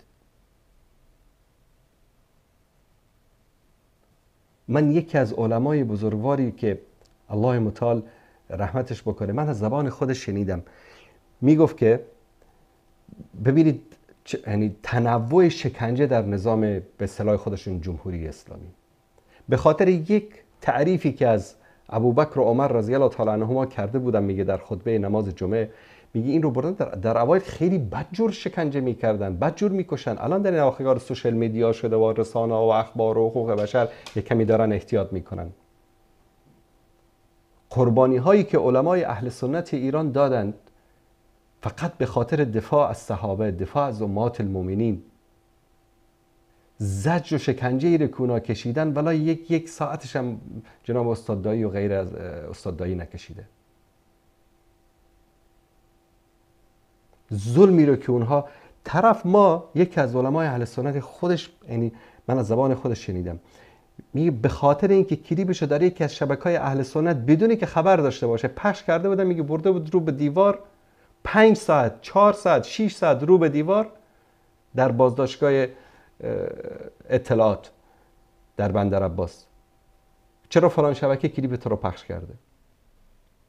یک کمی انصاف داشته باشید، یک کمی شرم و حیا داشته باشید. استاد گفتیم شما رو، دایی صاحب گفتیم، استاد دانشگاه گفتیم، احترام کردیم، عزت کردیم، چیزی نگفتیم، افراط کردید، تفرید کردید، زیاده روی کردید، چیزی نگفتیم، ساکت شدیم. والله بارها از من پرسیدن دوستان خیر است، شاید استاد دایی یک اشتباهی کرده باشه، حالا یک حرفی یک جایی زده. همه که زبان درازی بکنید به دعوتگری که از روزی که از دانشگاه اسلامی مدینه منوره فارغ شده تا امروز ریش خود و موی خود در راه دین سفید کرده، از هیچ قربانی علمای اهل سنت در ایران دریغ نکردن، از هیچ قربانی دریغ نکردن. یک خبیثی مثلا یک کلیپ رو قد و برید کرده، مثل کاری که قزوینی میکرد، برای تو فرستاده که بالا این داره میگه که برادران و خواهران. بله منم میگم برادران و خواهران شیعه، بله با شیعیان برادران و خواهران ما هستند. اگر برادران و خواهران دینی نباشند، فرض محال برادران و خواهران انسانی هستند. لکن شیعیانی که شرک نمی‌ورزند، شیعیانی که به امهات المؤمنین اصحاب رسول الله صلی الله علیه و سلم، من در بین شیعه بزرگ شدم. یکی از امینا در مورد من، در استاد سادات هم روز در برنامه ذکر کرده بود که بله انصاری گفته که برادران شیعه، روافض میگه برادران. بابا جان من در بین شیعه درس خوندم، در کلاسی که تنها من سنی بودم، همه هم کلاسان من شیعه بودن. روزی یکی بلند شد یک توهین به حضرت عمر کرد. استاد بسیجی سپاهی، برادرش در جنگ کشته شده، پدرش در جنگ کشته شده، خودش هم در جنگ زخمی شده. شیعه از این شیعه‌ای به اصطلاح که عزاداری می‌کردن، بلند شد چنان سیری زیر گوش این بچه زد، گفت این آخرین بارتون باشه که به یاران پیامبر توهین میشه در اینجا. نه به خاطر گل روی من، والا از روی اعتقاد این کارو کرد. بعد نشست نیم ساعت در مورد حضرت عمر صحبت کرد. اگر عمر نمی بود ما امروز مسلمان نمی بودیم، عمر بود که ایران رو فتح کرد، فلان فلان. الان من بگم الا بالله که این کافر است؟ مالکم کیف تحکمون؟ بله یکی که شرک میورزه، یکی که لعن و نفرین میکنه، یکی به امهات المؤمنین تهمت زنا میزنه، یکی که علنا کفر میگه، اون که کافر است، مشرک است، در این شکی نیست. و در بین اهل سنت هم داریم از این موارد. با من اندازه که شیعه اگر شرک میورزه، در بین اهل سنت ما گروهایی داریم که از اونها بدترن. این سیفیا از شیعه بدترن. شرکی که سیفیا دارن باور کن از شرک شیعه بدتر است. همون توسلی که شیعه به مرداش میکنه، سیفیا به پیراشون میکنن، فرقی نداره. اما انسان باید منصف باشه، انسان باید عادل باشه. طرف آمده با ریش سفید دست تو خجالت نمیکشی، با ریش سفید شده، یعنی از جوانی تا به پیری، از پیری تا به کی ریش سفید شده در مقابل یک دعوتگری که بدون دلیل، چهار کلیپی که تحقیق کردن برای تو فرستادن که پردل این است و اون است و فلان است، من اعلان براءت میکنم، توبه میکنم، کانه از زنا و از شراب و از این تو. بابا شما نبودی که در سایه نظام همین کفری کرزی و اشرف غنی و زیر پرچم آمریکا استاد پانتون کابل بودی؟ پس اون دوران کفرت بود؟ کافر بودی تو؟ نمیفهمیدی؟ ماشی را که از پوانتون کابل میگرفتی از پولایی بود که آمریکا به حکومت کرزی میداد. 20 سال افغانستان اشغال بود، استادای کدام روز قدم رنجه فرمود رفت در سنگر در کنار مجاهدین ایستاد، زخمی شد، خون داد. روزی که حکومتی که حالا هر چی که شما میخواید بهش بگید، اشغالگرا از افغانستان برآمدن، اخراج شدن، حکومت امارت اسلامی با وجود همه مشکلاتی که داره، حداقل افغانستان امروز اشغال نیست.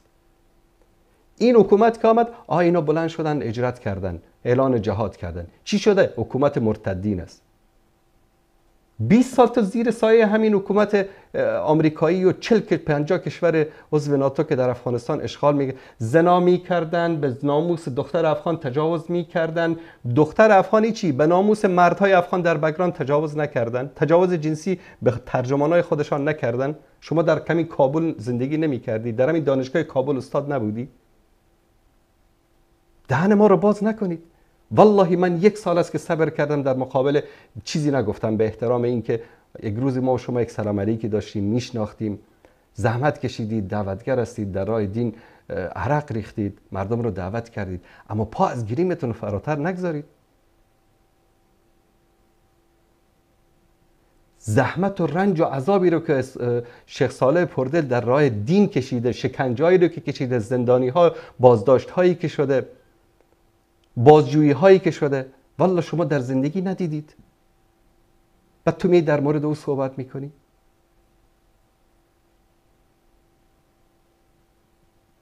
چون تو یک کسی رو طاغوت میگی و از کار خوب او تعریف کرده. پس برای خدا امروز یک یهودی که مخالف صهیونیست هاست بلند میشه، پرچم فلسطین رو بلند میکنه، میگه من اعلان بیزاری میکنم از دولت صهیونیستی اسرائیل. من از این یهودی تعریف میکنم، میگم زنده باد مثل این یهودی.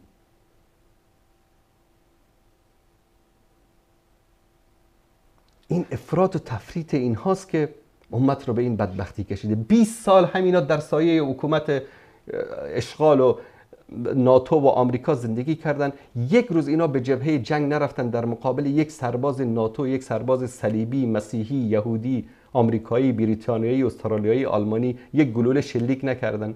اونا که از افغانستان خارج شدن، اینا شدن مهاجر فی سبیل الله، پرچم جهاد رو بلند کردن. چی شده در افغانستان؟ اینا مرتدین هستن، امارت مرتدین است. تا دیروز خلافت راشده بود در افغانستان که شما در سایه‌اش زندگی میکردید. والله اگر این برادر در این مورد در برنامه زنده صحبت نمیکرد، نمیخواستم صحبت بکنم. اما اینا دارن از حد میگذرن. من میشناسم، برید در همین کتابخانه عقیده قلم به نام گلهای پرپر، کتابی است که من خودم جمع آوری کردم با کمک دوستان، حتی به اسم خود من نشر شده. من اگر این رو پیدا بکنم در اینجا، من لینکش رو برای شما عزیزان میگذارم.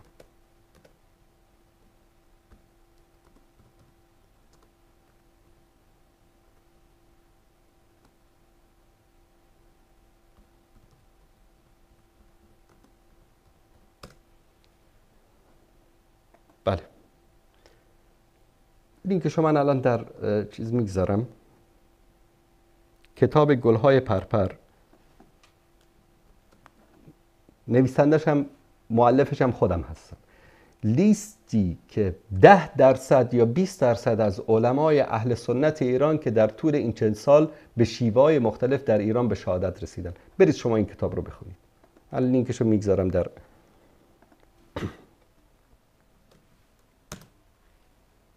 و من میشناسم که این علمایی که امروز اینها مفت مینشینن تکفیرشون میکنن، اینها در راه دین چه زجرهایی کشیدن، چه سختی هایی رو تحمل کردن. بابا جان حداقل یک عذر بتراش برای برادر مسلم. التمس لاخیک عذرا، رسول الله صلی الله علیه و سلم میفرمایند. عمار ابن یاسر، صحابی جلیل، پدرشو کشتن، مادرشو کشتن و به چی وضعیت فجیعی شکنجه کردن و کشتن. از بس که اینو شکنجه دادن عمار رو، آخر به رسول الله صلی الله علیه و سلم فحش داد. مجبور شد، جوان بود، طاقت تحمل نیاورد. خبر رسید به رسول الله صلی الله علیه و سلم، گفتن که کسی آمد گفت یا رسول الله عمار بد و بیرا گفت. الله سبحانه و تعالی بالای 7 آسمان اینها را تزکیه کرد.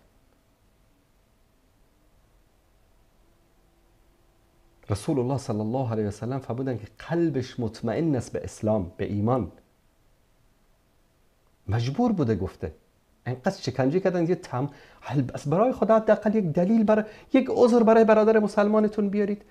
فردا استادای تو رو به خدا خجالت نمیکشید که فردا روز قیامت استاد پردل رو با همه این زحمات و شکنجه ها و رنج ها و عذاب هایی که کشیده که تو یک روزش هم ندیدی، خبرم نداری و شک دارم که با ایشون ملاقات هم کرده باشی، بیارن در روز قیامت و این طرف تو رو بیارن که در ملأ عام گرفتی کلیپ نشر کردی، پخش کردی و ایشون تفسیق و تفجیر و تکفیر و همه چیز کردی. چه جواب خواهی داد در پیش الله سبحانه و تعالی؟ یوم لا ینفع مال ولا بنون. از خدا بترسید. به خدا قسم رنج و عذابی رو که مسلمان ها دست شما تکفیری ها داره میکشن، یهود نکشیده، نصارا نکشیده، آمریکا و روسیه و بریتانیا و آلمان نکشیده، صلیبی ها نکشیدن. صبح تا شام افتادید به جان مسلمان ها، ترور میکنید دعوتگرا علمای مسلمان، بدگویی میکنید از علما و دعوتگرای مسلمان، تخریب میکنید علما و دعوتگرای مسلمان. میلیون ها نفر در افغانستان، در تاجیکستان، در ایران از سخنان شیخ پردل هدایت شدن. شما غیر از اینکه 4 تا جوان رو گمراه کرده باشید جناب استاد، چیکار کردید؟ در کارنامه شما، دستاورد شما چی بوده در این 20 سال؟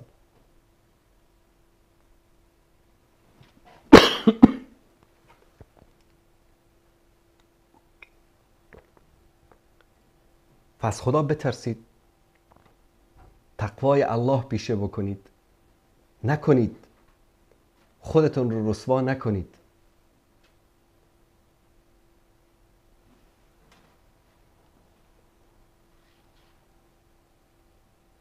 بله سلام علیکم، بفرمایید. الو. بله سلام علیکم، بفرمایید. سلام و رحمت الله. علیکم السلام و رحمت الله و برکاته. اکای انصاری عزیز خوبی؟ سلامت باشید برادر، بفرمایید. من در برنامه پیشتر هم تماس گرفته بودم درباره کمک به طالبان، اگر یادتون باشه. بله. چی گفتنی هستم؟ بفرمایید. برادران، اکای انصاری در حقیقت ملت ما حاضر به صاحب است. ملت ما، ملت تاجیک را عالم ها، ما عالم نداریم، امتیاز به عالم اسلام، عالم دینی داریم.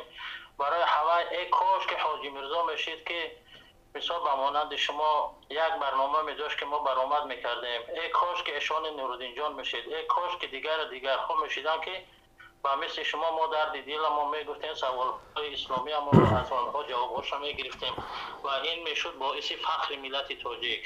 ولی خوشبختانه شما حاضر هم حاجی مرزای ما هستید، هم اشان نورالدین جان ما هستید، هم عالم سلامت باشید برادر، سلامت باشید بزرگ. من خدمتکار شما هستم. برای هوای بعضی ها ما رو وای میکنن که شما چرا که به عالم های شما تماس نمیگیره، به عالم های افغانی. من میگم که عالم تاجیک وقتی که همه رسالت خودش که خیانت که کرد برای ما فرق نداره. و برادر انصاری محمد این برادر تاجیک ما هست و هر کی کسی باشه، ایرانی هست، عاقل هاشمی هست یا که اون برادر ترشابی هست، هر کسی که نباشه حقگو هست و برادر ما و تاجیک ما هست و عضو ما هست و ملت ما هست. انما المؤمنون اخوه برادر عزیز. بله، اگر وای تاجیک باشه، اشان نورالدین جان باشه یا حاجی مرزا باشه یا دومولا حکمت الله باشه، اگر وای از حق روی پوشی کنه وای از ما نیست، ما از وای را از خدا نه. برای هوای عالم های ما بعضی یک به سکوت رفتن، راه سکوت را انتخاب کردن. یک گروهش در پهلوی طاغوت قرار گرفتن. طالب علم های ما متاسفانه امروز برآمد میکنن سوء استفاده از قرآن و از دین و از چی وای کرده طرفداری حاکم طاغوت رو میگیرن و بعضی طالب علم های ما رفتن رافضی شدگیان و مانند پسر سید پیام‌الدین مردم را به شیعه‌گرایی و ترغیب تشویق کرده شده است. متاسفانه چی کنه الله متعال هدایت نصیب کنه. ملاها جاهای خود را یافتند ولی ملت را در یک حالت ناگوار گذاشتند، ملت را پرتافتند، از ملت دور شدند ملت حاضر روی آورده است به انصاری، روی آورده است به عاقلی، روی آورده است به ترشابی، روی آورده است به دیگر. حاضر ما عالم اسلام نداریم در تاجیکستان. عالم های ما شما هستید برادر. سلامت باشید. الله متعال حفظتان کند برادر عزیز. زنده و سلامت باشید. بعد یک چیز دیگه گفتنی هستم که اگر هر مراجعت من خطاب من به همه مخالف هم به موافق برادرها، اگر شما موافق ما هستید با طاغوت از طاغوت بیزاری میجویید، در همین کامنت هاتون دشنام ننویسید. نه مبارزه ما، نه اسلام ما، نه ملت ما به شما احتیاج ندارد. اگر مبارزه میبرد اول جهادتون رو به نفس خودتون، به زبان خودتون که فحشا از دهانتون آمده است، در کامنتاتون نگاه دارم دیده شدم، اول مبارزه اتون رو خود به همین لفظ خودتون به زبان خودتون اول برید، بعد بروید در میدان. آنگاه میتونید که یگان خیری از شما به ملت رسد و الا نه. و گفتنی هستم به مخالفین و مخالفان خودم، به رژیم رحمان که در همین جا برآمده با فحشاش میکنن، اینها ادبیات فرهنگ همون پیشوای کثیفشون را در اینجا به جهانیان نشان دادن ایستادن. اون فرهنگی که شما دارید، اون فرهنگ و ادبیات 33 ساله که آقای رحمانوفی کثیف به شما آموخته است در اینجا ننویسید. معرفی نکنید که شما کی هستید. به این هم شما را میدونید، جهانی ها هم میدونن که شما کی هستید. نسبت طاغوتان دنیا، تمام طاغوتان دنیا نسبت. السلام علیکم و رحمت الله. علیکم السلام و رحمت الله و برکاته. ببینید دوستان عزیز، اگر کسی توهین میکنه، فحش و ناسزا میگه در کامنت، فکر من اکثرا وقتی میرم باز فیلتر میکنه یوتیوب خودش گاهی اوقات، عمدن بعضی از فحش هایی که اینا میدن این رو میگذارم نشر بشه. چرا؟ طرف اومده گفته که مثلا پروفایلش هست یا علی یا شیعه حسین، بعد اومده فحش پدر و مادر رو من نشرش میکنم. چرا؟ این با این کارشون دارن دعوت میکنن مردم رو که از دین شیعه‌گری و رافضه‌گری دست بردارن و بیان به دین اهل سنت، قرآن و سنت، تابع قرآن و سنت بشن. چرا؟ چون انسان عاقل، انسان با تربیت، انسان با اخلاق وقتی که این کامنت میبینه، پروفایل طرف رو میبینه که شیعه علی نمیدونم یا حسین یا مهدی ادرکنی نوشته، بعد اومده زیرش فحش خار و مادر داده به طرف، تا اینه که این دین باطل است. چون اگه دین باطل نمی بود همچین انسان‌های احمق و جاهل و به اصطلاح بی ادب رو تربیت نمی‌کرد. کسایی که فحش میدن، توهین میکنن، یکی تربیت پدر و مادرشون رو به نمایش میگذارن، چون میگن از کوزه همان برون ترابد که دروست. اگر اینا پدر و مادر با تربیت و با اخلاق میداشتن، اصلا دیندار نه، مسلمان نه، با اخلاق با تربیت میداشتن، همچین انسانهایی رو تربیت نمیکردن. پس این نمایندگی میکنه از اخلاق بد خانوادهش، از اخلاق بد پدرش، از اخلاق بد مادرش، چون اینا بودن که همچین چیزی رو تربیت کردن. ثانیاً نمایندگی میکنه از شخصیت ذلیل خودش، که تو اگر واقعا منطق داشتی، علم داشتی، حالا اگر مخالف من هستی، بیا دلیل، تو با دلیل با منطق یک چیز رو جواب بده. فحش دادن، توهین کردن، اهانت کردن، این شیوه یک انسان اولا مسلمان، ثانیاً انسان نیست، بلکه فحش دادن، توهین کردن شیوه انسان‌های ضعیف است. شخصیت ضعیف داشته باشه، جاهل باشه، نادان باشه، از خانواده‌ای پست باشه، با این روش میخواد که اون عقده‌های درونی خودش رو خالی بکنه. یک موضوع مونده در برنامه گذشته، در مورد یک از مولوی‌ها صحبت کرده بودیم که ایشون حرفای عجیب و غریبی زده بودن در مورد پشتون‌ها و فلان و اینا در افغانستان. یک موضوعی مانده بود. امروز یک از دوستان به من تماس گرفت، در راه استودیو بودم، بهم تماس گرفت که شما یک موضوعی رو از نظر انداختید در کلیپ ایشون و در این مورد صحبت بکنید، چون قضیه مهمی رو ایشون اشاره کرده. و من اولا تشکر میکنم از بینندگان، خاصا این برادر عزیز که این موضوع رو به من یادآوری کردن، و هر کدوم از شما اگر گاهی اشتباهی، نقصی در طرح بعضی از موضوعات میبینید، حتما با ما در میان بگذارید.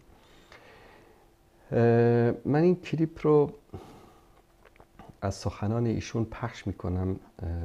دوستان عزیز اگر اجازه بدن این کلیپ رو پخش بکنم، بعد در موردش انشاءالله صحبت خواهیم کرد. تصویر رو دارین دوستان عزیز؟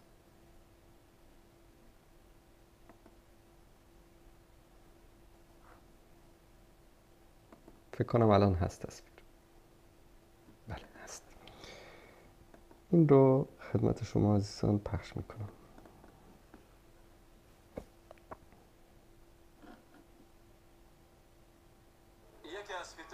بزرگی تاریخی تبدیل نام خراسان به افغانستان بود. مسیح دجال صدها سال پیش را می نگرد، هزاران سال عمر دارد. او پیش از پیش توسط لشکر خود نام این خطه را تغییر داد. به خاطر چی تغییر داد؟ به خاطر آنکه از اینجا دشمن من ظهور میکند که حضرت امام مهدی است. باید پیش از پیش نام را تغییر بدهم، در نام دجل بکنم، تا آنکه مردم دنیا نشناسند که به نام خراسان خطه‌ای در دنیا وجود دارد. بله دوستان عزیز، چون یکی از برادران عزیز دعوتگر شیخ فاتح در مورد این مسائل جوانب اعتقادی صحبت‌های ایشان صحبت کرده بودن، من به موضوعات دیگری پرداختم، اما بیننده عزیزمون خواهش کردن که در این مورد صحبت بکنم. ببینید، یک 3 مغلطه در این سخنان ایشان وجود داره. اولا، هیچ کس غیر از الله سبحانه و تعالی غیب نمی‌داند، حتی رسول الله صلی الله علیه و آله و سلم. الله متعال می‌فرماید از زمان رسول الله صلی الله علیه و آله و سلم: ولو كنت اعلم الغیب لاستكثرت من الخیر وما مسنی السوء. من محمد اگر غیب میدانستم کارهای خیری زیادی انجام میدادم و به من ضرری نمیرسید. پیامبر در احد رفتن، غیب نمیدانستن که در اونجا یارانشون شهید میشه، در اونجا خودشون زخمی میشه. اگر میدانستن نمیرفتن، و اگر دانسته رفتن خودکشی است. غیب را الله متعال میداند فقط، و آیات زیادی در مورد این که غیب فقط مختص الله متعال است، این جای شبهه‌ای نیست و این بحثا بارها شده و آیات رو ما ذکر کردیم. جناب مولوی صاحب شکر میاد برای دجال ادعای علم غیب میکنه که این دجال حتی از پیامبرم که علیه بالله مرتبهش بالاتر بوده که 200-300 سال آینده رو میبینه و خبر داره. این ادعای علم غیب کردن برای دجال، این عقیده کفری است. این عقیده انسان را از دین خارج میکنه. غیب رو غیر از الله متعال هیچ کس نمیدانه. ادعای علم غیب کردن برای دجال، این عقیده باطل است، عقیده اسلامی قرآنی نیست. من نمیدونم این لنگی رو سر ایشون کی گذاشته، این ریش رو برای چی گذاشتن، در کجا درس خواندن، نمیدونم. ثانیاً میگه که خراسان رو اسمشو به خاطر این عوض کردن افغانستان گذاشتن که امام مهدی از اینجا ظهور میکرد و این کار رو دجال کرده. اولا ظهور با خروج 2 کلمه جداگانه است. شیعه اعتقاد به ظهور امام مهدی داره، میگن که مهدی وجود داره، پنهان است، غیبت رفته و ظاهر میشود، ظهور میکند. اهل سنت اعتقاد به خروج دارن. چرا؟ میگن که امام مهدی زنده نیست، به دنیا نیامده، در آخر الزمان به دنیا خواهد آمد، بعد از اون خروج خواهد کرد. این 2 عقیده متفاوت است، 2 مکتب متفاوت است. ایشان یا شیعه هستند در لباس اهل سنت، یا شیعه زده هستند، یا الله اعلم یا جاهل است، از جهالتش این حرفا رو میزنه. یعنی استفاده کلمه ظهور برای حضرت مهدی. ثانیاً حضرت مهدی از خراسان ظهور نمیکنه، دجال است که از خراسان ظهور میکنه. و احادیث صحیح رسول الله صلی الله علیه و آله و سلم دلالت بر این میکنه که دجال از کجا ظهور میکنه؟ از جهت مشرق و از خراسان. از رسول الله صلی الله علیه و آله و سلم احادیث زیادی است. ابو هریره رضی الله تعالی عنه روایت میکنه در حدیثی که امام مسلم چیز کرده که از انس بن مالک که رسول الله صلی الله علیه وسلم یتبع الدجال من اليهود اصبهان 70,000 علیهم تیالسه. دجال که است از طرف یهود اصفهان 70,000 نفر با او یک جا می شوند. و الفاطمه بنت قیس رضی الله عنها النبی صلی الله علیه و سلم قال الدجال الا انه في بحر الشام او بحر اليمن لا بل من قبل المشرق تا الى آخره. حدیث دیگری است که از ابوبکر صدیق رضی الله تعالی عنه، دوستان اگر میتونن اینو نشون بدن، که رضی الله تعالی عنه میفرماید که حدثنا رسول الله صلی الله علیه وسلم الدجال یخرج من ارض بالمشرق یقال لها خراسان. دجال از منطقه‌ای که در مشرق هست و به او خراسان میگویند، از اونجا خروج میکند. و این حدیث در ترمیزی، ابن ماجه، البانی هم تصحیحش کرده، در صحیح سنن ترمیزی هم به این شماره آمده و احمد شاکر هم در تخریج مسند امام احمد این رو تصحیح کرده و شعیب ارناؤوط هم در تخریج مسند امام احمد این رو تصحیح کرده.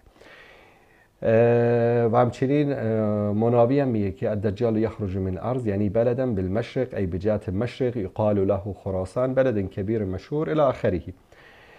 و نواس بن سمعان رضی الله عنه النبی صلی الله علیه وسلم قال انه خارج خلة من بین الشام والعراق، از منطقه بین شام و العراق خروج میکند که همین افغانستان ایران کنونی میتواند باشد. در صورت آنچه که ثابت شده است در مورد دجال این است که دجال از همین سرزمینی که این آقا قدم میزنه که دجال این اسمش رو تغییر داده است، از منطقه خراسان یا افغانستان ایران امروزی.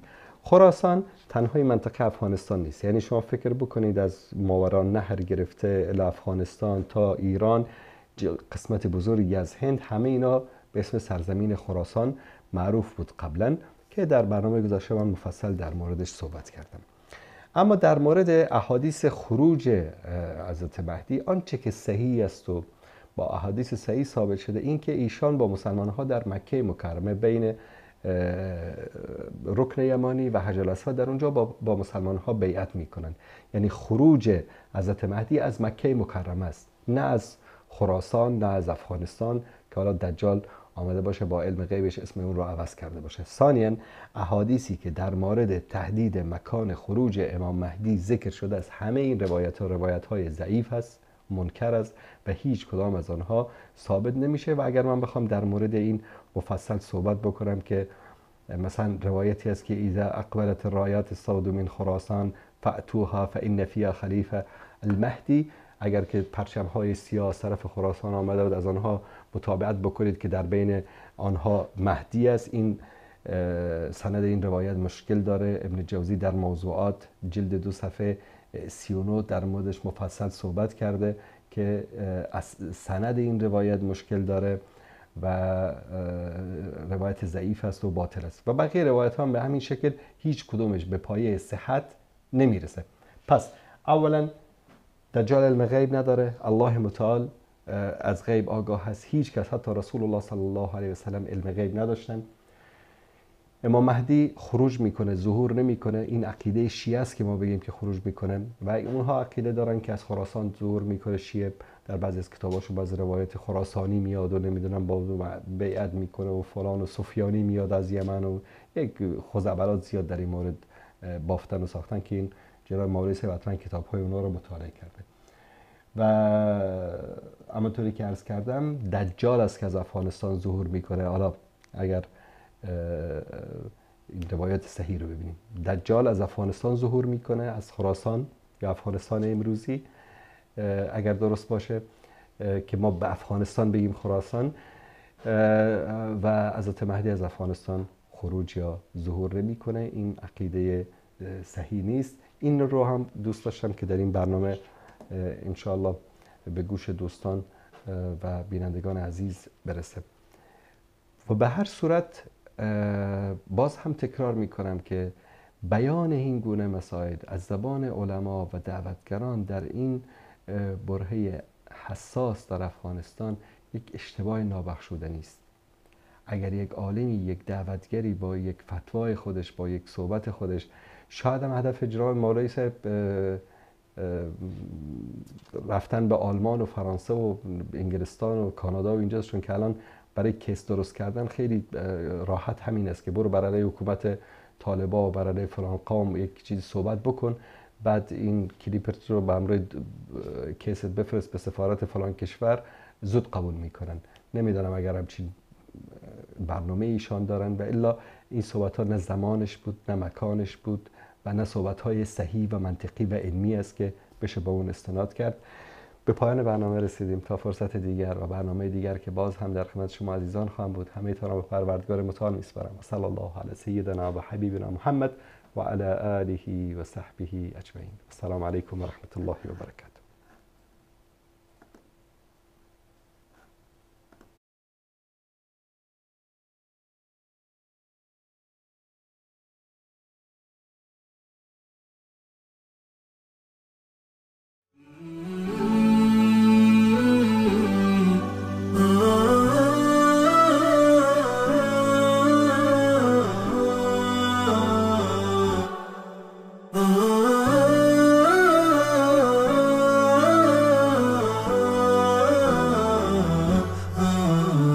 نداء الحق صوت قد شجاني